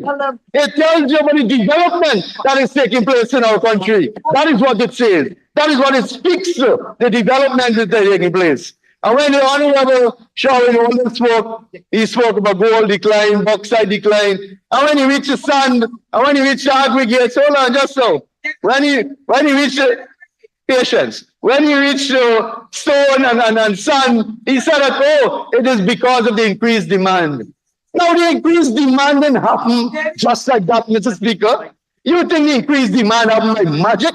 How come it didn't happen in 2015 to 2020? But it is happening now. It is because of the prudent management of the economy and our ability to bring in investors in almost every single sector across the country. That is why the demand is increased. It is because of the confidence of people in the economy and the government that they're investing in this country. One person complained about the high prices of land, but for many ordinary Guyanese, that is a positive for them. That is a positive because the value of their property has increased. Because the value of their property has increased. 10 years ago, it was probably worth $1 million. Today, you can get 10 million. That is what we did for the ordinary people in this country. Mr. Speaker, no, I don't need to take a break. Mr. Speaker, coming back to the forestry sector. Mr. Speaker, as I mentioned, we should be proud of our country. We, as patriots, whether we're in opposition or government, we should go about praising the Guyana forestry sector. Forget about politics aside, Guyana boasts the second highest forest coverage in the world. That is absolute gold in the context of climate change and what is happening around the world.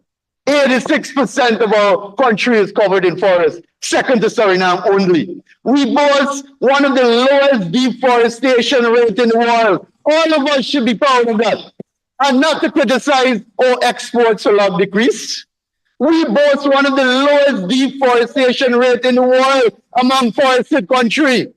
In the Low Carbon Development Strategy 2030, our commitment is 0.07% deforestation. Today, our deforestation rate is 0.036%. And we are working to bring down that deforestation even further by adding value to products and not to export wrong wood or logs. We are adding value to our products through the housing project, through the coals project, through the utilization of wood waste, and the numerous sawmill projects that are being opened now throughout the entire country. Mr. Speaker, we are the first country in the world to have signed 2 agreements with the European Union. The Voluntary Partnership Agreement, which is the roadmap to ensure that Guyana will be probably only the 3rd country to receive a FLET license, the 3rd country in the world among forested countries, and the Forest Partnership Agreement. We are the only country in the world to sign those 2 agreements with the European Union. That is our commitment to fighting climate change and keeping our forests intact. Mr. Speaker, we are the first country in the world to have our entire forests at a jurisdictional level certified and sign a landmark deal of a minimum of $750 million for 30% of our carbon credits. For 30% of our carbon credits, because I heard yesterday one member, Mr. Speaker, mentioned all of our forests. And that is the misinformation that is going out there, that the government sold the forests. Mr. Speaker, we never sold any forests. We sold carbon credits, meaning the ability of our forests to trap carbon dioxide so that they don't go up in the atmosphere and damage the ozone layer and heat up the world. That is what we sold. We didn't sell the forests. We didn't sell our forests, Mr. Speaker.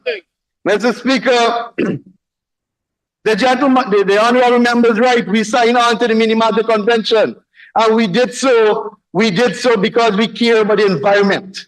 We did so knowing that we are a mining country, that we're involved in mining. We have a vibrant mining sector, but yet we signed on to the Minamata Convention. Mr. Speaker, further to that, we have made commitments that we will have 30% of our land mass, or we will expand our protected areas by 30% by 2030 and restore our biodiversity by 30% by 2030. Mr. Speaker, we have heard a lot. We have heard a lot about the 15% from the carbon credit deal that goes to the Amerindian community. And I would like to put on record, contrary to what was mentioned by the honorable member Vincent Henry, that we determine or we dictate how the money is spent in the communities. Mr. Speaker, in 1 year, we disbursed $4.7 billion to 242 communities throughout the community. In 1 year, Mr. Speaker, over 500 projects. And the honorable member very well knows that the community, they will have to meet as a community, have their minutes and decide on their project. And they control the money because the monies are already in their bank account. It is already in their bank account. But for accountability and transparency and to learn advice and guidance, the Ministry of Amerindian Affairs has that role to look over the project. It is not to determine what they do, Mr. Speaker. Mr. Speaker, I turn my attention to gold. And I know the honorable member, Mr. Duncan, is happy to hear about gold. Before you can put some luster on the gold, you need 5 minutes to conclude. Mr. Speaker, I'd like to ask that the honorable member be given 5 minutes to conclude his very excellent presentation. Thank you very much, Minister Teixeira. Honorable Minister, you may continue. Thank you, Mr. Speaker. Conclude in 5 minutes. Thank you, Mr. Speaker. Mr. Speaker, indeed, I'm not here to mislead the National Assembly. Indeed, there's a decline in gold. And this decline, Mr. Speaker, those of you who are following the sector, this decline started in 2017 and it has continued. Check the figures and you will see. The decline started in 2017 and it has continued. The peak production that we had was in 2016, and mainly because of the investment of Troy Resources and Aurora Gold Mine brought by the PUP Civic Administration, mainly because of their contribution to our production. We peaked in 2016, and since then, we have been on the decline. Mr. Speaker, Besides some Troy resources being closed down, there is a severe shortage of labor in the mining sector. Most people preference is to work on the coast where they're earning almost the same salary that they once received in the gold bush, as it's commonly called. Mr. Speaker, the weather condition hasn't been too kind either. In 2021, 2022, there was severe flooding. In 2023, we had severe drought, and we're all Guyanese, we know that. Mr. Speaker, resources that were once accessible have now been depleted. It can't remain there forever. It simply means, Mr. Speaker, it simply means that the Guyana Geology and Mines Commission have to look at new measures, have to look at new ways in which we can help miners and to incentivize and to grow, especially the small and medium scale operations. And because of that, I want to thank Minister Singh for the whole $400 million that's in budget 2024 to start the mineral inventory process in our mining districts. We were unable to do so, Mr. Speaker, because of the cost. It is very costly to do the survey in all the mining districts.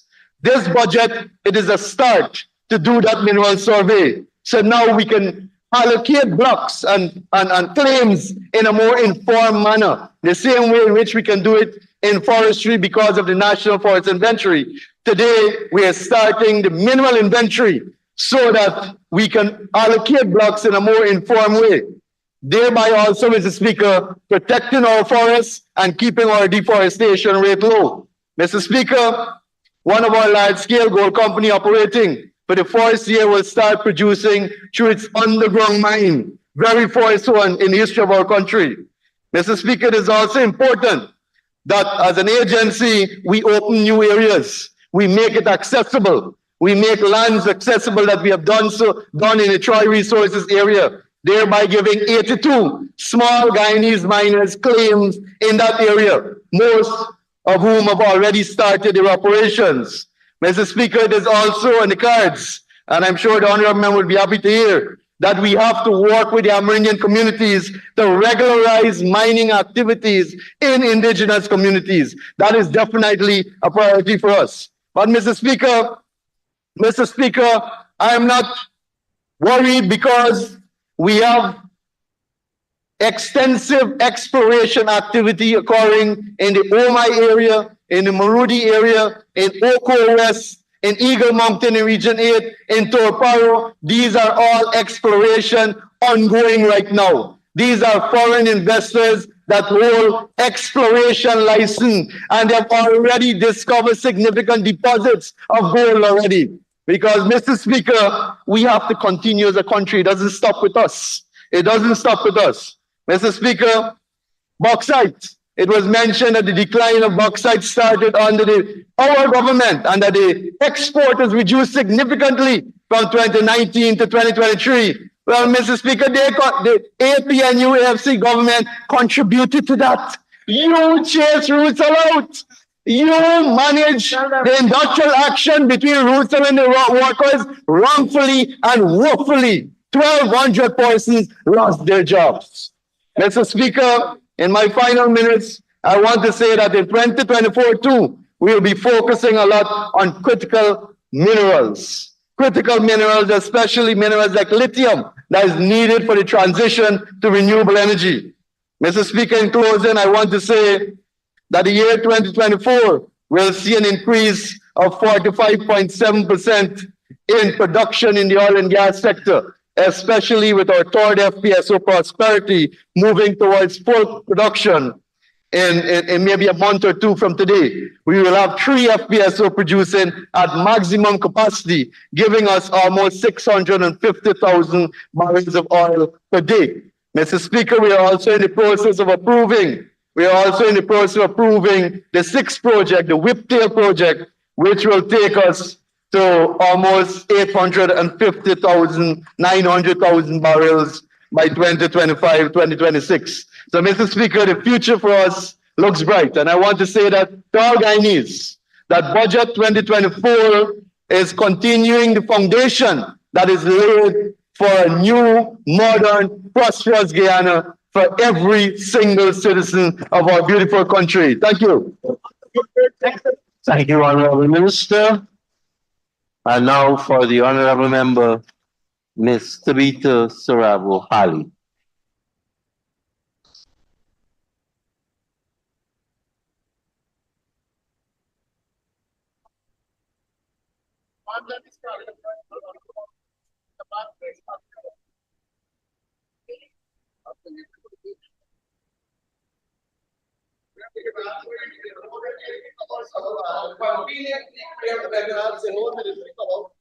Good afternoon, all.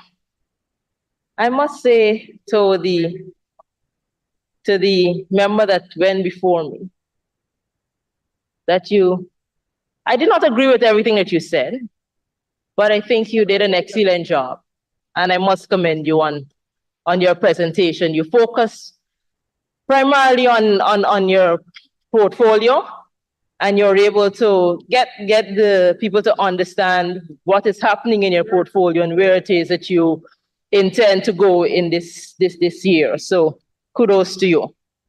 Mr. Speaker, as I rise to make my submission to Budget 2024, allow me to first acknowledge and thank the hardworking public servants who spent countless hours in their various ministries preparing their individual budgets, and specifically the public servants of the Ministry of Finance, who year after year go beyond the regular call of duty to make sure that we are furnished with well put together budget documents.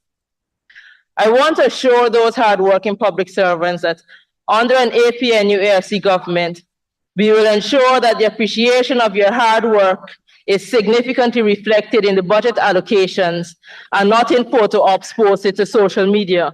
Because to us, you are valuable and worth far more than publicity on a minister's Facebook page. Mr. Speaker, before I turn my attention squarely to the $1.1 trillion budget, it would be remiss of me not to respond to the folly that often escapes the mouth of some of the honorable members on the other side. Mr. Speaker, based on the responses yesterday and thus far today, from the ministers of government and members of parliament on the other side of the House, I must say that I really did not expect better, as it is difficult to defend such an asinine budget, and thus one has to resort to everything else instead of spending the time to defend a budget that indicates that staying the course is the best course of action. You see, Mr. Speaker, it would appear as though, or should I say it is quite obvious, that the PPP has a broken budget preparation strategy. For example, one can always expect the Honourable Member Hamilton to open with a flurry of baseless personal attacks, paying little attention to the works of his ministry and justification of its budget allocation. Then the other honourable members on his side would follow suit, rehashing some of the propaganda talking points while they too spend little time justifying their budget allocations. Then we can expect their propaganda outlets to run with the same headlines, rehashing the same stories year after year since they were installed. One would believe, Mr. Speaker, that with $1 trillion budget, they would at least take the time to stand in this House and articulate to the people of Guyana how their lives and livelihood would improve after the perfect heist of over $1 trillion. Mr. Speaker, one of the propaganda points that they keep regurgitating is that of scholarships being awarded to members on this side of the House. Mr. Speaker, let me set the record straight. I started my master's program while I was a lecturer at the University of Guyana. I commenced payments for my master's program out of my pocket. I later applied for and was granted a part scholarship by the government of Guyana for the balance of my program while I was a lecturer at the University of Guyana. Mr. Speaker, here is the flip side of the scholarship awarding issue, which exposes the real culprits. And it is my hope that the state media will run with these as headlines. Mr. Speaker, we have a sitting minister of government whose daughter was awarded a scholarship by the PPP of approximately $30 million. And that's not all, Mr. Speaker. We had to pay US $7,000 of taxpayers' money for her rent for a luxury 4-bedroom apartment. It must be noted, Mr. Speaker, that current Minister of Government, just after the famous no confidence motion, wrote to the Department of Public Service requesting that his daughter be released from serving the country or repaying the money spent on her. Upon investigating the matter, we found a video on the university's social media platform, which showed the young woman walking across the stage, accepting her certificate as a graduate of the said university, and whom I believe is now working in the private sector, making full use of the knowledge gained from taxpayers' dollars. Mr. Speaker, and there are many more similar occurrences, like the two Nigerian hairdressers for former Minister Westford, who are given scholarships and then disappeared without a trace, breaching all commitment to government. Then there are other PPP ministers, nieces and nephews who never returned to serve the nation after finishing their scholarships overseas. Hundreds of millions of taxpayer dollars squandered. So you see, Mr. Speaker, you must notice the startling difference with the awarding of scholarships. On the one hand, we have the children of former Minister Brooms, who was mentioned yesterday, with no retraction, no request or retraction from you, who are awarded scholarships based on their 4.2 and above GPA, which meant they started their programs before attaining a scholarship. After completing their scholarships, they came back to Guyana and served the nation, one at the University of Guyana and another at the EPA. On the other hand, the children, nieces, nephews, and hairdressers from the other side never even served this nation because they had planned all along to convert taxpayers' dollars to their own use. That, Mr. Speaker, is the choir of depraved sopranos that we have to stand on this floor and acknowledge as honorable members. Mr. Speaker, there is nothing honorable about converting state resources to your own use and for your personal benefit. That, Mr. Speaker, is unlawful. And the people of Guyana need to see these honorable members for who they really are. On that note, Mr. Speaker, I wonder whether the Honorable Minister of Education can say whether any loans from the Student Loan Agency at the University of Guyana were written off during her time in government. And I'm also wondering, Mr. Speaker, whether the Honorable Minister of Education is aware of any other persons who had their loans retired or terminated from the Student Loan Agency under the pretext of services rendered. I further wonder, Mr. Speaker, whether any of the honorable members on the other side are aware of any instance where a former senior member of their party took monies from the Student Loan Agency to fund their child's education in Trinidad, when the funds from that loan agency were only to be used for students attending UG. It's easy to throw stones, Mr. Speaker, but remember, you live in glass houses. Imagine, Mr. Speaker, ministers of government with $1 trillion budget spent no time telling the population what they intend to do with all the money that their ministries have been allocated, but found it important enough to regurgitate the same tired lines from the 2023, 2022, 2021, and 2020 budget speeches. Let me spend some time on the poor honorable member, Joe Hamilton, who seems slighted by the fact that in his old age, he has no certificate of substance to hang on his wall, that he needs to be read the idea that there are some people who prefer to be properly educated so that they can serve and represent the people of this country to the best of their abilities. Imagine, Mr. Speaker, the ministers are somewhat upset that members on this side of the House did not take their positions as ministers and government workers lightly and thought it best to seek higher education to perform better. But I understand, Mr. Speaker, with the abysmal state that we found education in 2015, and the mediocre attempt by the current Minister of Education, in fact, the entire government, to properly tackle the myriad of problems in the education sector, along with their seemingly contempt for the University of Guyana and their penchant for making up universities such as University of Iflok and paying persons to write their dissertation, or as Papa Jagapat loves to do, run around happy to receive honorary doctorates, to pretend to be a doctor. They really cannot understand the necessity of leaders and persons in leadership recognizing the need to be better informed and better educated so that they can serve their nation properly.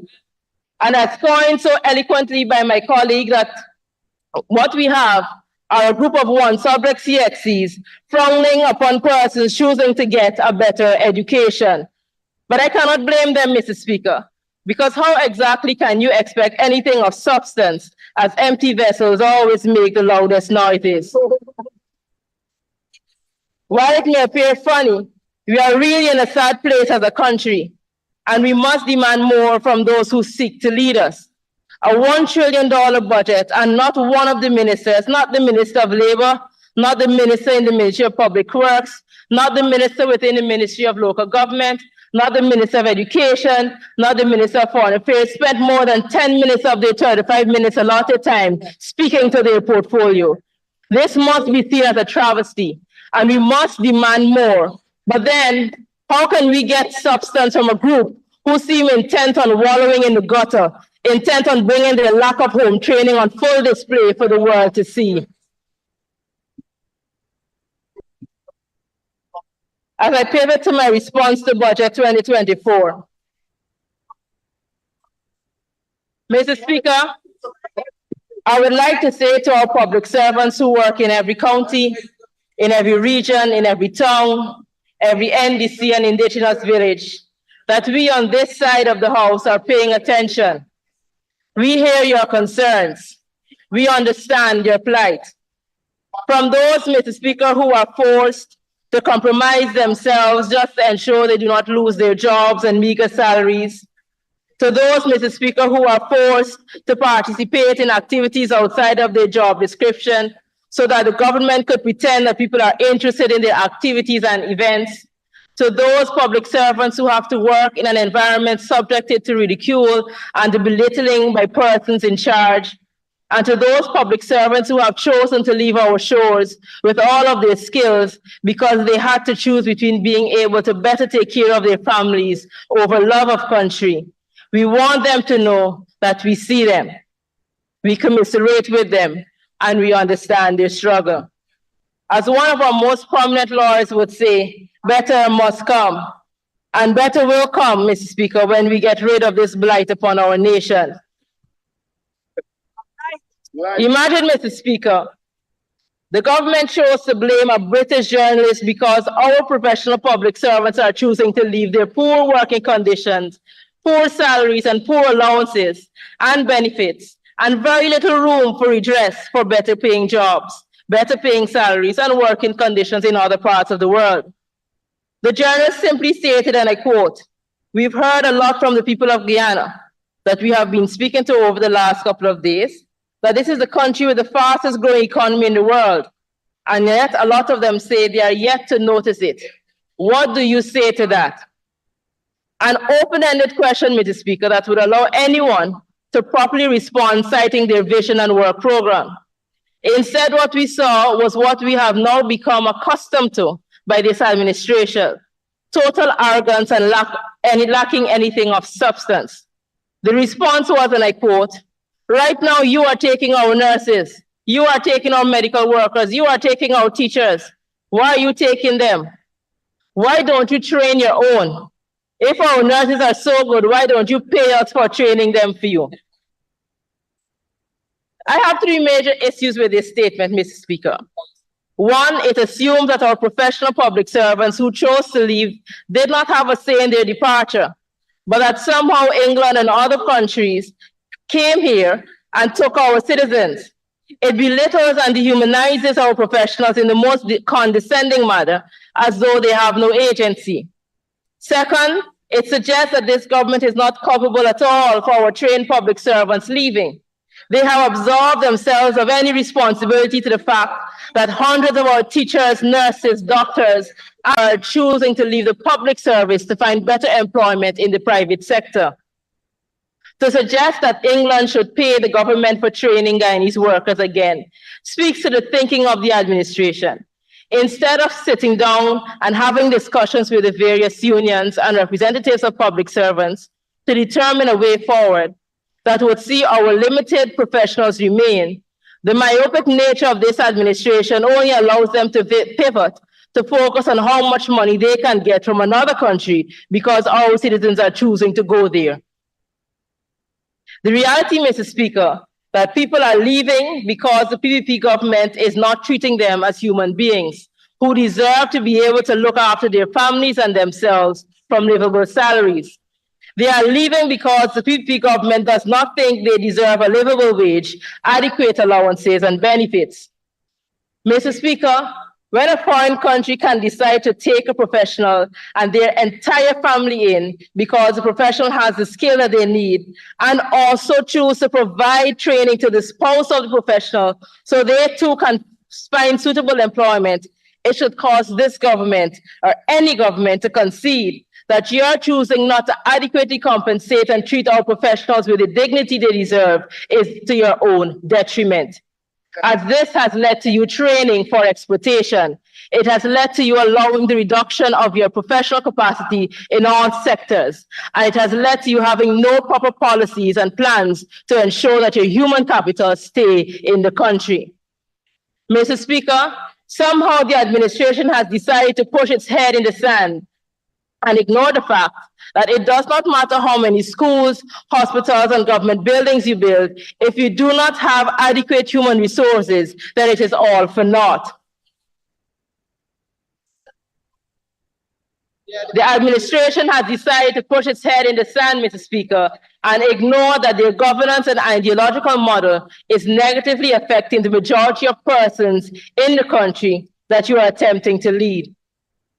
It is an abysmal look for specifically the Ministry of Public Service, the Ministry of Health, and in fact, the entire government, that they can sit and be comfortable with the fact that so many public servants are leaving. If we are to effectively and efficiently develop as a country, we need to build capacity and retain our professionals, both in the public and private sector.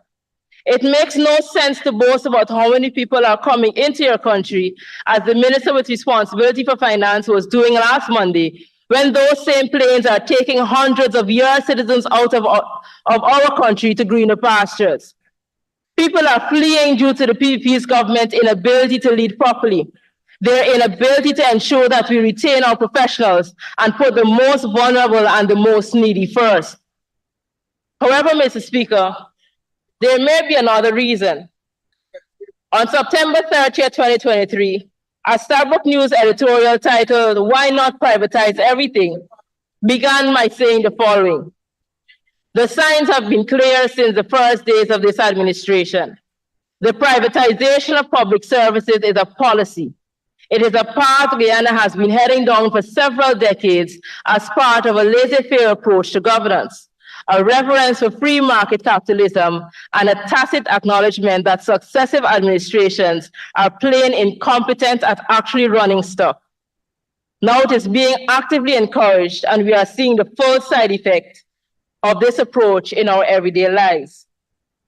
The article continues, and I quote, "The president seems perfectly happy to use taxpayers' money, a rather quaint term in this petrol, You have to withdraw that to pay reference. private hospitals." Please do. So, guys, cleared the backlog of 5,000 echocardiograms and ultrasounds, rather than fixing the capacity of the public system. Kidney dialysis is already being outsourced to private facilities. It is clear what is going on here: the creation of a for-profit American-style healthcare system with all the greed, corruption, cronyism, and inequities that come along with it. We need no more evidence that this government is going in this direction than, just as with the education, that one of its first actions when coming into office was to remove all corporate taxes from private hospitals. And while the president laments how nurses are being lured away by developed countries, he is utterly silent on how many have gone to the private sector along with doctors and technicians. So you see, Mr. Speaker, maybe, just maybe, the issue we have is that the ideology and philosophy that underpins the plans and policies of this government is one that is far from people-centered. It is in fact anti-working class and anti-nationalist. Mr. Speaker, laissez-faire economics include negative externality, income inequality, and monopoly. And I believe this is where we find ourselves today. Mr. Speaker, I want to make it clear that we on this side of the House intend to use the gains we have made due to our current abundance to ensure that all Guyanese have the life you deserve. There is simply no logical reason that can be made as to why all Guyanese people are not positively impacted in a tangible way by the resources that God has given to us. Alleviating poverty, alleviating conditions such as the working poor, Alleviating any forms of labor discrimination would be our main priority. We believe in workers' rights. We believe that labor unions have the right to speak on the behalf of and represent the interests of workers.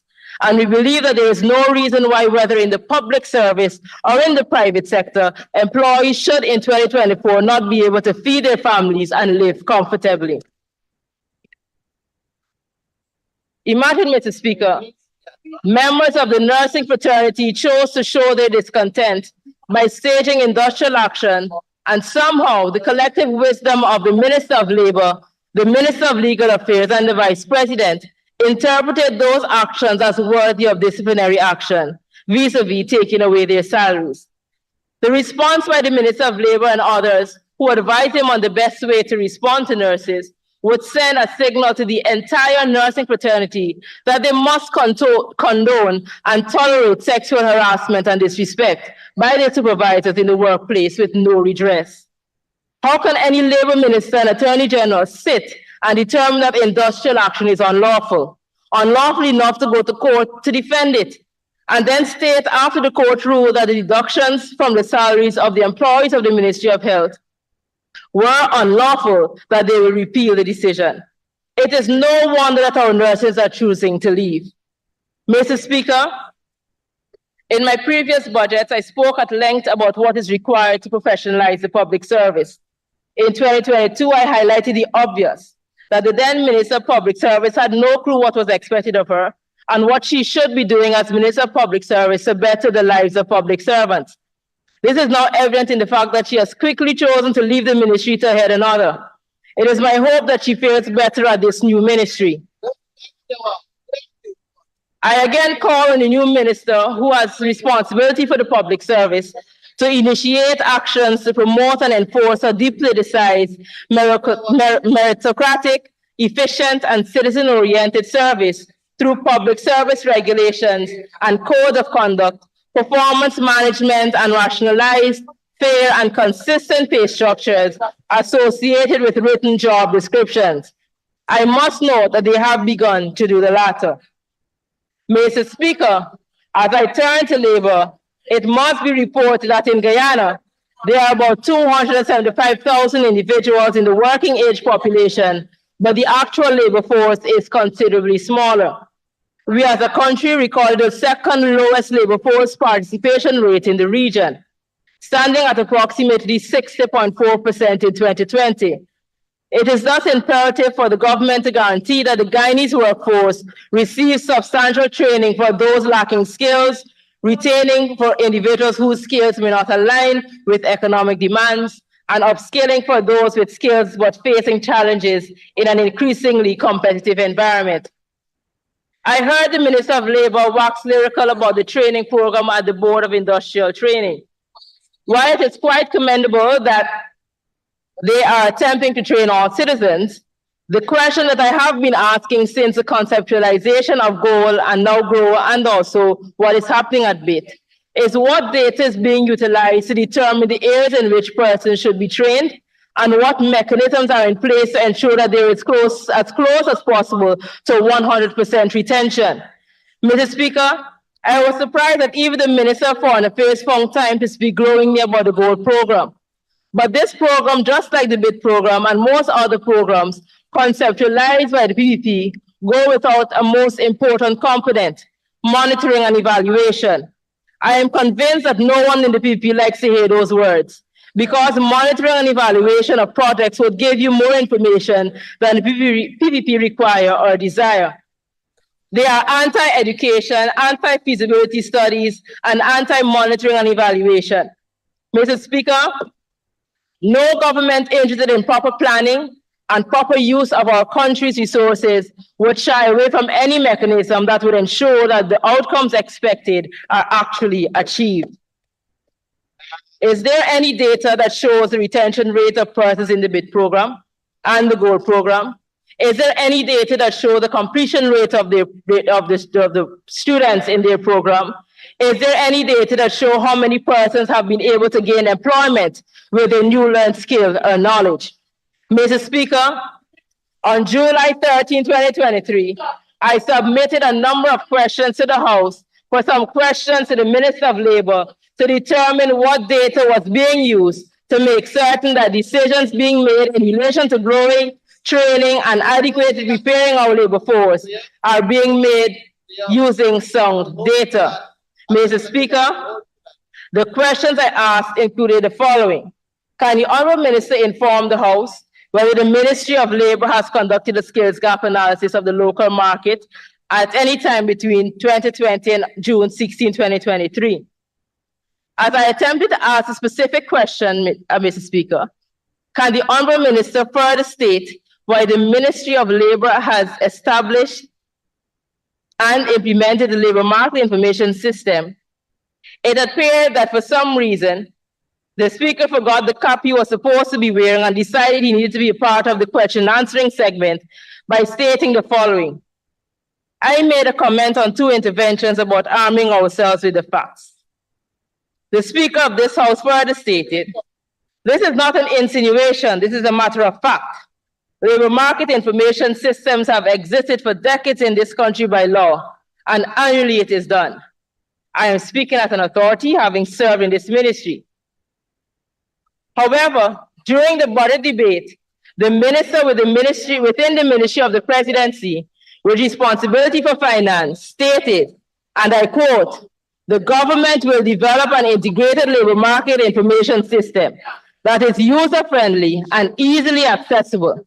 This is intended to ameliorate the mismatch between available jobs and persons seeking employment.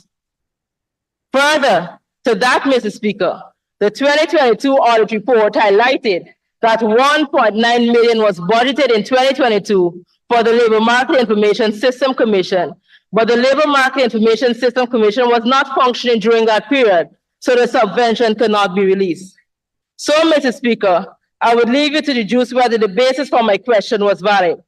Because you see, Mr. Speaker, I am disappointed in a particular former Minister of Labour who one would expect to have authority on the matter, but apparently seems to have no clue on what he spoke about on December 19, 2023, when he attempted to question my preparation before asking said question. However, Mr. Speaker, I am convinced that the Minister with responsibility for finance got his information on the purpose of the Labour Market Information System from the Minister of Labour, who obviously knows little. But may I inform this House that the Labour Market Information System is much more than this, as the Labour Market Information System also provides an essential basis for employment and labour policies and inform the design, implementation, monitoring, and evaluation of policies that are better focused and targeted. And while I am not certain of the scope of works of the Labour Market Commission, it is my hope that the work of the Commission would be to do research, analysis, and forecasts. As an agency such as that would have the principal responsibility of analyzing the labour market, forecasting trends, understanding labour market gaps, collaborating with agencies such as the Bureau of Statistics, involving the Central Recruitment and Manpower Agency, and advising the government on policy. Mr. Speaker, according to an IOM report on Guyana, there is an urgent need to conduct a demand and supply analysis of the labour market in Guyana. This is necessary to understand the current pool of labour which Guyana currently has and the skills required by the market. The opportunity ought to be used to understand the demand for skills in the medium term from employers. This will enable recruiters and the government to advertise jobs and promote Guyana. This will ensure that Guyana does not have the unintended consequence of attracting migrant workers where the skills they possess may be in oversupply. So, Mr. Speaker, while it is laudable to speak about training of our people, decisions and policies made at the level of government needs to be based on something more than just the gut feeling of those who purport to lead us. Mr. Speaker, to stand and boast about the largest budget ever when a large section of the population is left to suffer due to your poor attempt at governance, your incompetence, your mediocre attempt at policy formation, and your inability to create and sell to the Guyanese people a vision that we can all agree to and work towards is ludicrous. Mr. Speaker, while the MPs come here and boast about the largest budget ever, the Guyanese people still have to endure inflation and high cost of living. Those are the challenges. And frankly speaking, they are all man-made challenges created by a group of people who are not allowed to think for themselves, but follow the instruction of one man whose scope is limited to corruption, nepotism, racism, bullyism, and narcissism. Okay, you have to withdraw all of those, and after you do that, someone has to get you 5 minutes. Thank you. Comment, Speaker, I do move that the honorable member be given 5 minutes to conclude our presentation. Thank you, Mr. Jones, honorable member. That's Ms. Halley, please. You've been doing really good. So guided, sir. So why you want to spoil it at this time? Go ahead, Thanks, please. guided. Withdraw and let's go. So guided, so guided. You start now with your 5 minutes. What may surprise you, Mr. Speaker, is that I just, I can read and I love reading. Thank you very much. Is that I just read a section of my 2022 budget. What is obviously not surprising is that nothing has changed in 2024. And thus the title of the budget, Staying the Course, would only be seen by the majority of Guyanese as a commitment to mediocrity, unscrupulousness, ambiguity, dishonesty, and exclusion. A cursory look at the editorials written by Starbuck News over the last year would paint a picture of the issues and concerns that this country and its peoples have had to contend with during 2023. Who could forget the shame that Charandas Prasad, I probably should not have said his name, sorry, brought into the citizens, I withdraw that, citizens of this country, as we became aware that despite his violent condescending remarks to an Indian woman on the continent, he was still permitted to host a farewell gathering for himself and try to explain his despicable behavior by saying, and I quote, "Well, if you are in a fight and you pick a fight with a man, he should say, 'No, you are a woman, I'm not going to fight you. You want equality? Let's go. Let's go to the fight and see what happens.'" This is how the PPP intends to stay the course. On January 14, 2023, Starbuck News started its article with a stark increase in vegetables, provisions, chicken, and eggs from the market, stating in its first line that it's not clear how genuinely concerned the administration is towards the plight of poor people and the daily stress they are under over the current cost of living crisis. But we all know that those prices have further increased, Mr. Speaker, since then. But according to the Honorable Member Ashley Singh and VP, they are intent on staying the course. On January 16, 2023, another Starbuck News editorial starts by saying, "As much as the police use statistics to spin the narrative that crime is under control, their efforts are undermined by the bloody reprisals and characterize the underworld where hitmen operate with impunity. But somehow we are supposed to stay the course." On October 6, 2023, another editorial begins, "President," oh my goodness, I should not have said that. "The man who holds the highest office in this country is not a man to be inconvenienced by legal niceties." So there he was on Monday in defiance of the Constitution, the Trade Union Recognition Act, and a number of international labor organization conventions, meeting the teachers over the head of their union. The purpose apparently of the gathering was to discuss all matters which concern teachers, not excluding salaries and allowances, even though that is a subject in which the government has been engaged in negotiations with the union. And lastly, Mr. Speaker, on September 19, another editorial begins. "One of the primary reasons why we are now confronted by numerous long-standing law and order-related anomalies is almost certainly linked to the seeming elevation of the Guyana police force above official criticism or vigorous reprimand and the serious pursuit of corrective action. One can think of no other reason why forms of police behavior that pass for law enforcement, but which are themselves blatant acts of lawlessness, are allowed to persist with the slightest hint of corrective intervention. But somehow we are supposed to remain on course. This, Mr. Speaker, is a reality that we face as a nation. We can stand and speak about $1.1 trillion, but the reality is that we are failing our citizens.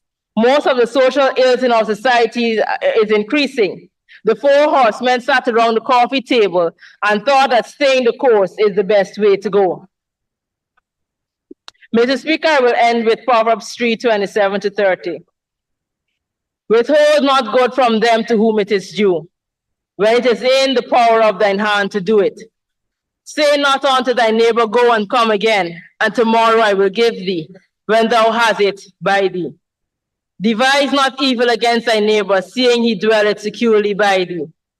Strive not with a man without cause, if he has done nothing, or he has done thee no harm.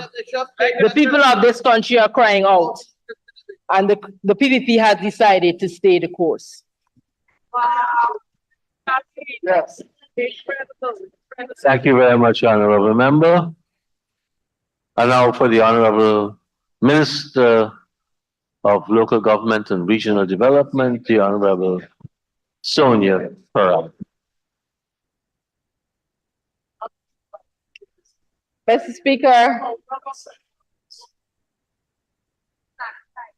I want to thank His Excellency, the President of the Cooperative Republic of Guyana, for making another move to promote gender equality by promoting the first female minister in the history of this country to the Ministry of Local Government and Regional Development.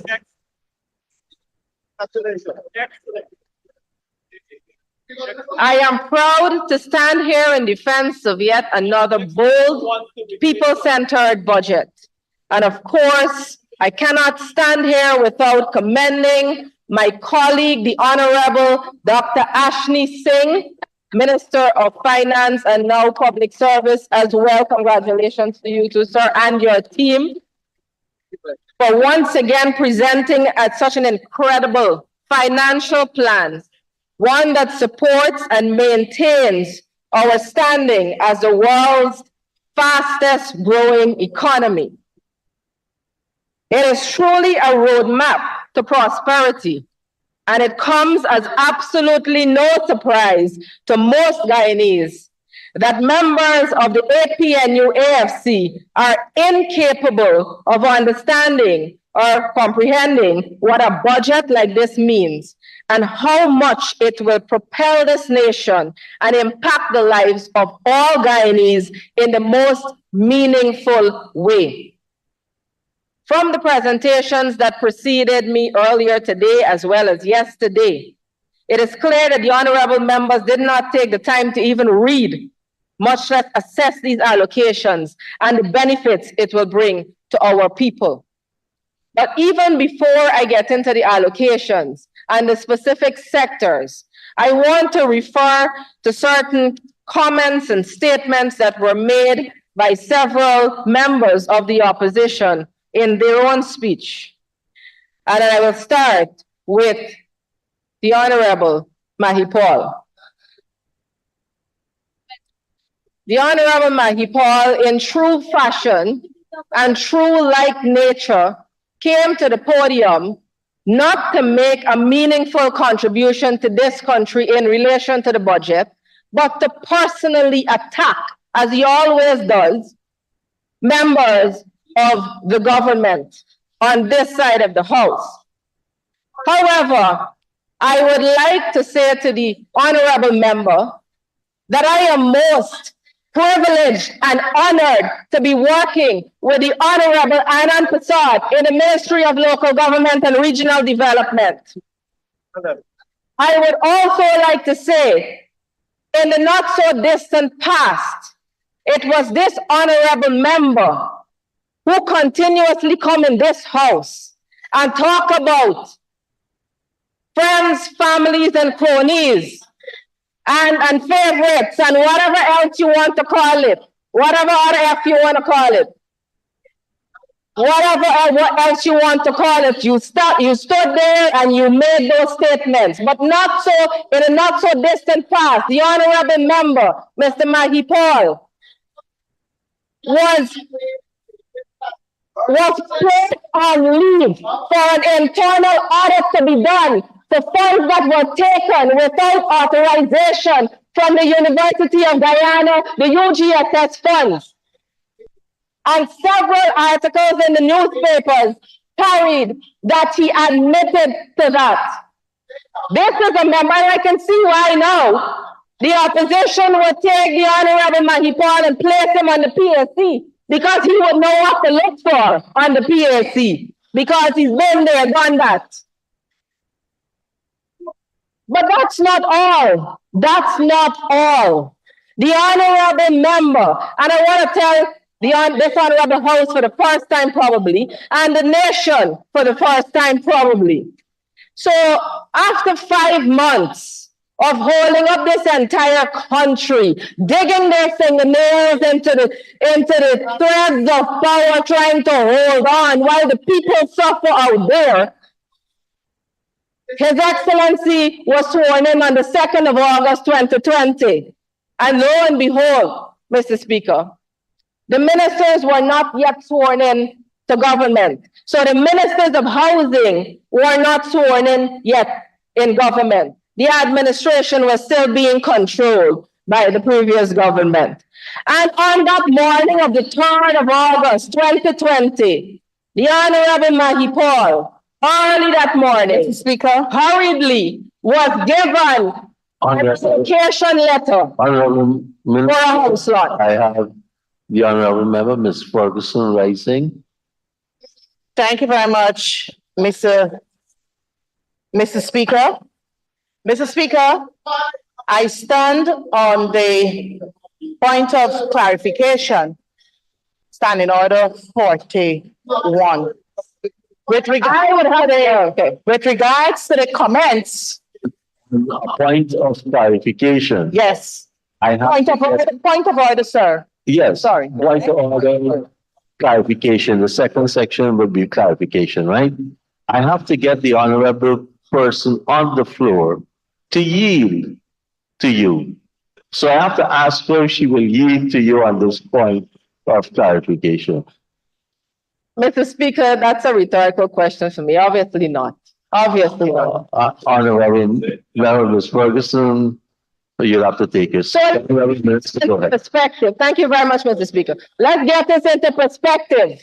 So you're holding on to power, but as soon as His Excellency was sworn in, realizing that you are one of the friends, families, and cronies that had to benefit from the previous administration, you ran in there on the 3rd of August and was allocated a letter. While there were 72,000 ordinary Guyanese applications languishing in the housing ministry on that date. And that is for the record. Comrade Speaker. Comrade Speaker, For your I opposition. stand on standing order 23. For the honorable member is imputing improper motive on the part of the honorable member. I don't see this as imputing. She's establishing a fact. It is a fact. It is a fact. Unless She's given the. Unless the honorable member, Mr. Mahipal, says, I never did that, I had never had a letter, then I'll ask her to produce the letter. It's not improper. It was not illegal. Yeah. So we have a difference of opinion. You share the view that's improper. I share the view that this is a statement of fact that the minister is making, and I'll ask her to produce that document. Comrade Speaker, Honorable member, Mr. Mahipal, I'll give you. sir, I believe it's imputing on the basis that I follow the process. So I want you to guide me. I'm guiding you. I'm guiding you. You're just, I just refer you to the statement I made with respect to the Honorable Chief Whip for the opposition. Honorable Minister, you will get back your time. Thank you very much, sir. So I believe when the honorable member comes here and beats his chest and stands up in a pseudo righteous manner and want to preach to this house, this honorable house, as to his honorable nature, he was probably the friends, families, and cronies that he was talking about that benefited.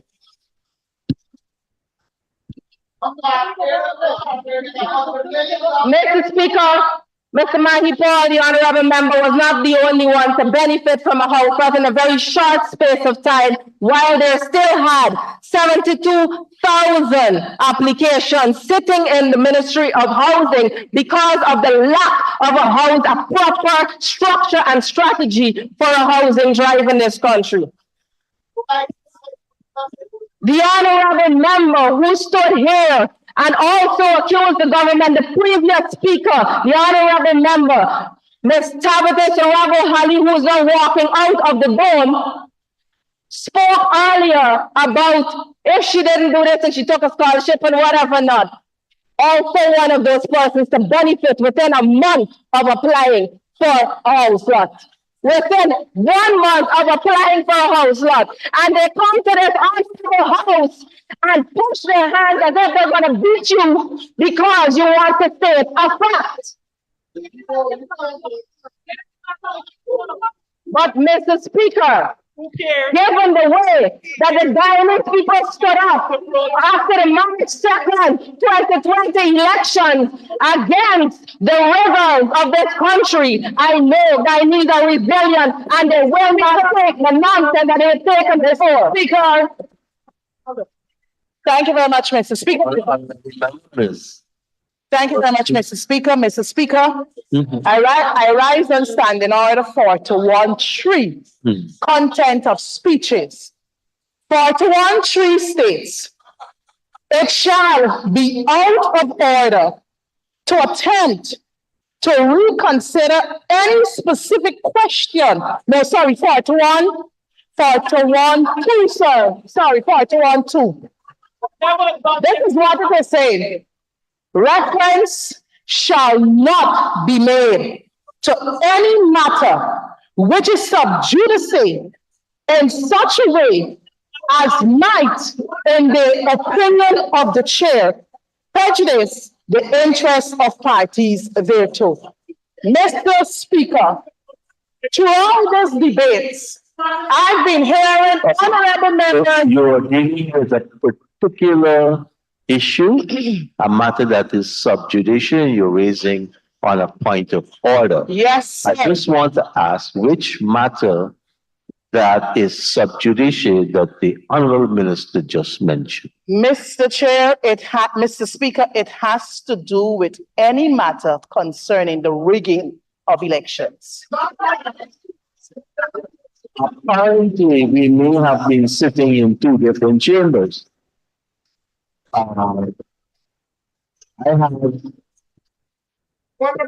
have again to you, I don't want to use the word, but please, I ask that you give way to the honorable minister.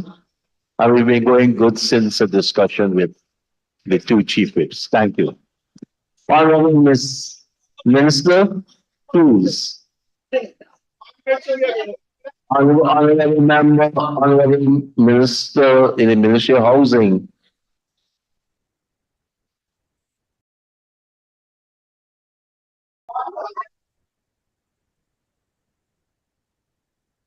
Minister, you're going to get back all of your time. If we have to wait till tomorrow morning, you get back your time. Honorable members, I just want to say that at the lunch break, the two whips and I had a good, frank discussion about the behavior in the House and the unparliamentary words. And it was going good for the first hour after. Now we're hearing all the words that we're not supposed to use, like lies. The honorable member, Mr. Duncan, had to be cautioned over and over again by his own chief whip. So please allow our good minister to make her presentation as previous speakers had just after the lunch. Honorable Minister, you can go ahead. Thank you very much, Mr. Speaker. I'll move on now to the honorable member's presentation where he stated that there is very little or nothing in the budget for human capital development. And for the purposes of understanding what human capital development is, because it is always such a challenge with comprehension over there, human capital development is akin to human resource development, which comes under the Ministry of Public Service. And a lovely sum is always placed in there from 2020 to 2024 to accommodate that, as well as the Ministry of Education for our children to be able to move from nursery to primary to secondary to tertiary.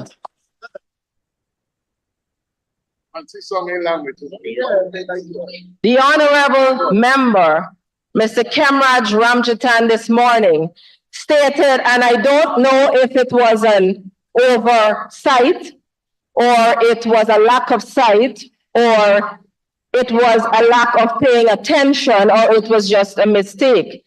But he said that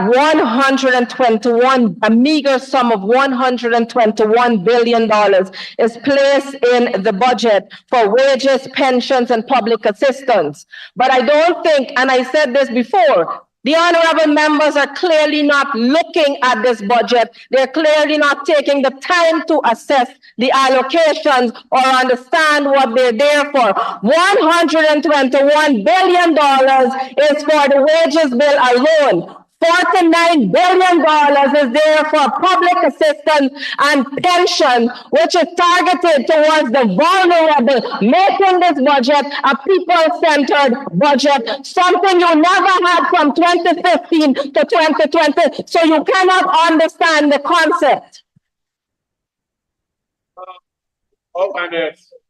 Then we had the honorable member, Mr. Sherwin Holder, who speaks or gives himself the responsibility to speak on behalf of the citizens of Region 2.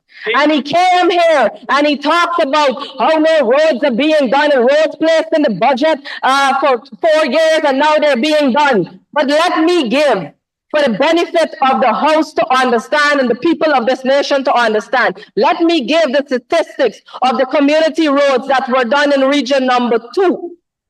Over the years.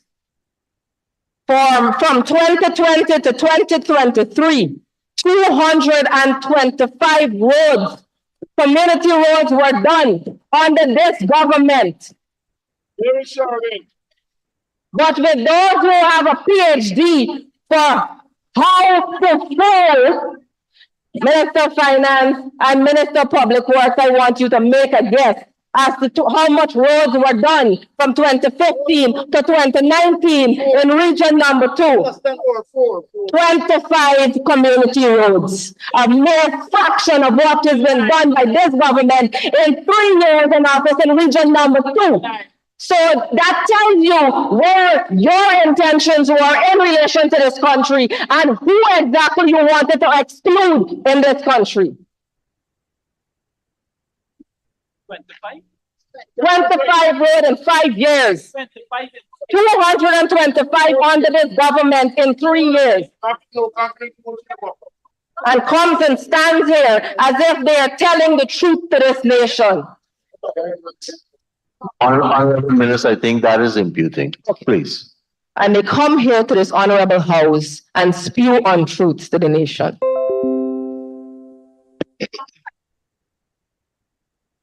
No. Mr. Speaker, I will turn my attention now to the Ministry of Public Service, and a whole lot of nothing was said just now in the previous presentation, because the honorable member, Ms. Tabitha Sarabo Hali, sat in that office, and you know, every year I pick up the APNU 2015 manifesto to look through and see, you know, what was done and so on. And as I get to page 2, I have to put it down laughing because it's so much comic relief, but it's good, it's great, it's great, it's great. And it's the only thing we have seen. We haven't seen the plan or anything else. It was the only thing. And it said professionalizing the public service in their term. It also said that we will in our first year give 20% salary increases to the law enforcement agencies. Now, the Minister of Finance being in that office is aware of the breakdown of the salary increases given from 2015 to 2019. And it was never an across the board salary increase. So this is what they did. They talk about caring about public servants, Mr. Speaker. This government has consistently given a salary increase across the board to all public servants. This year,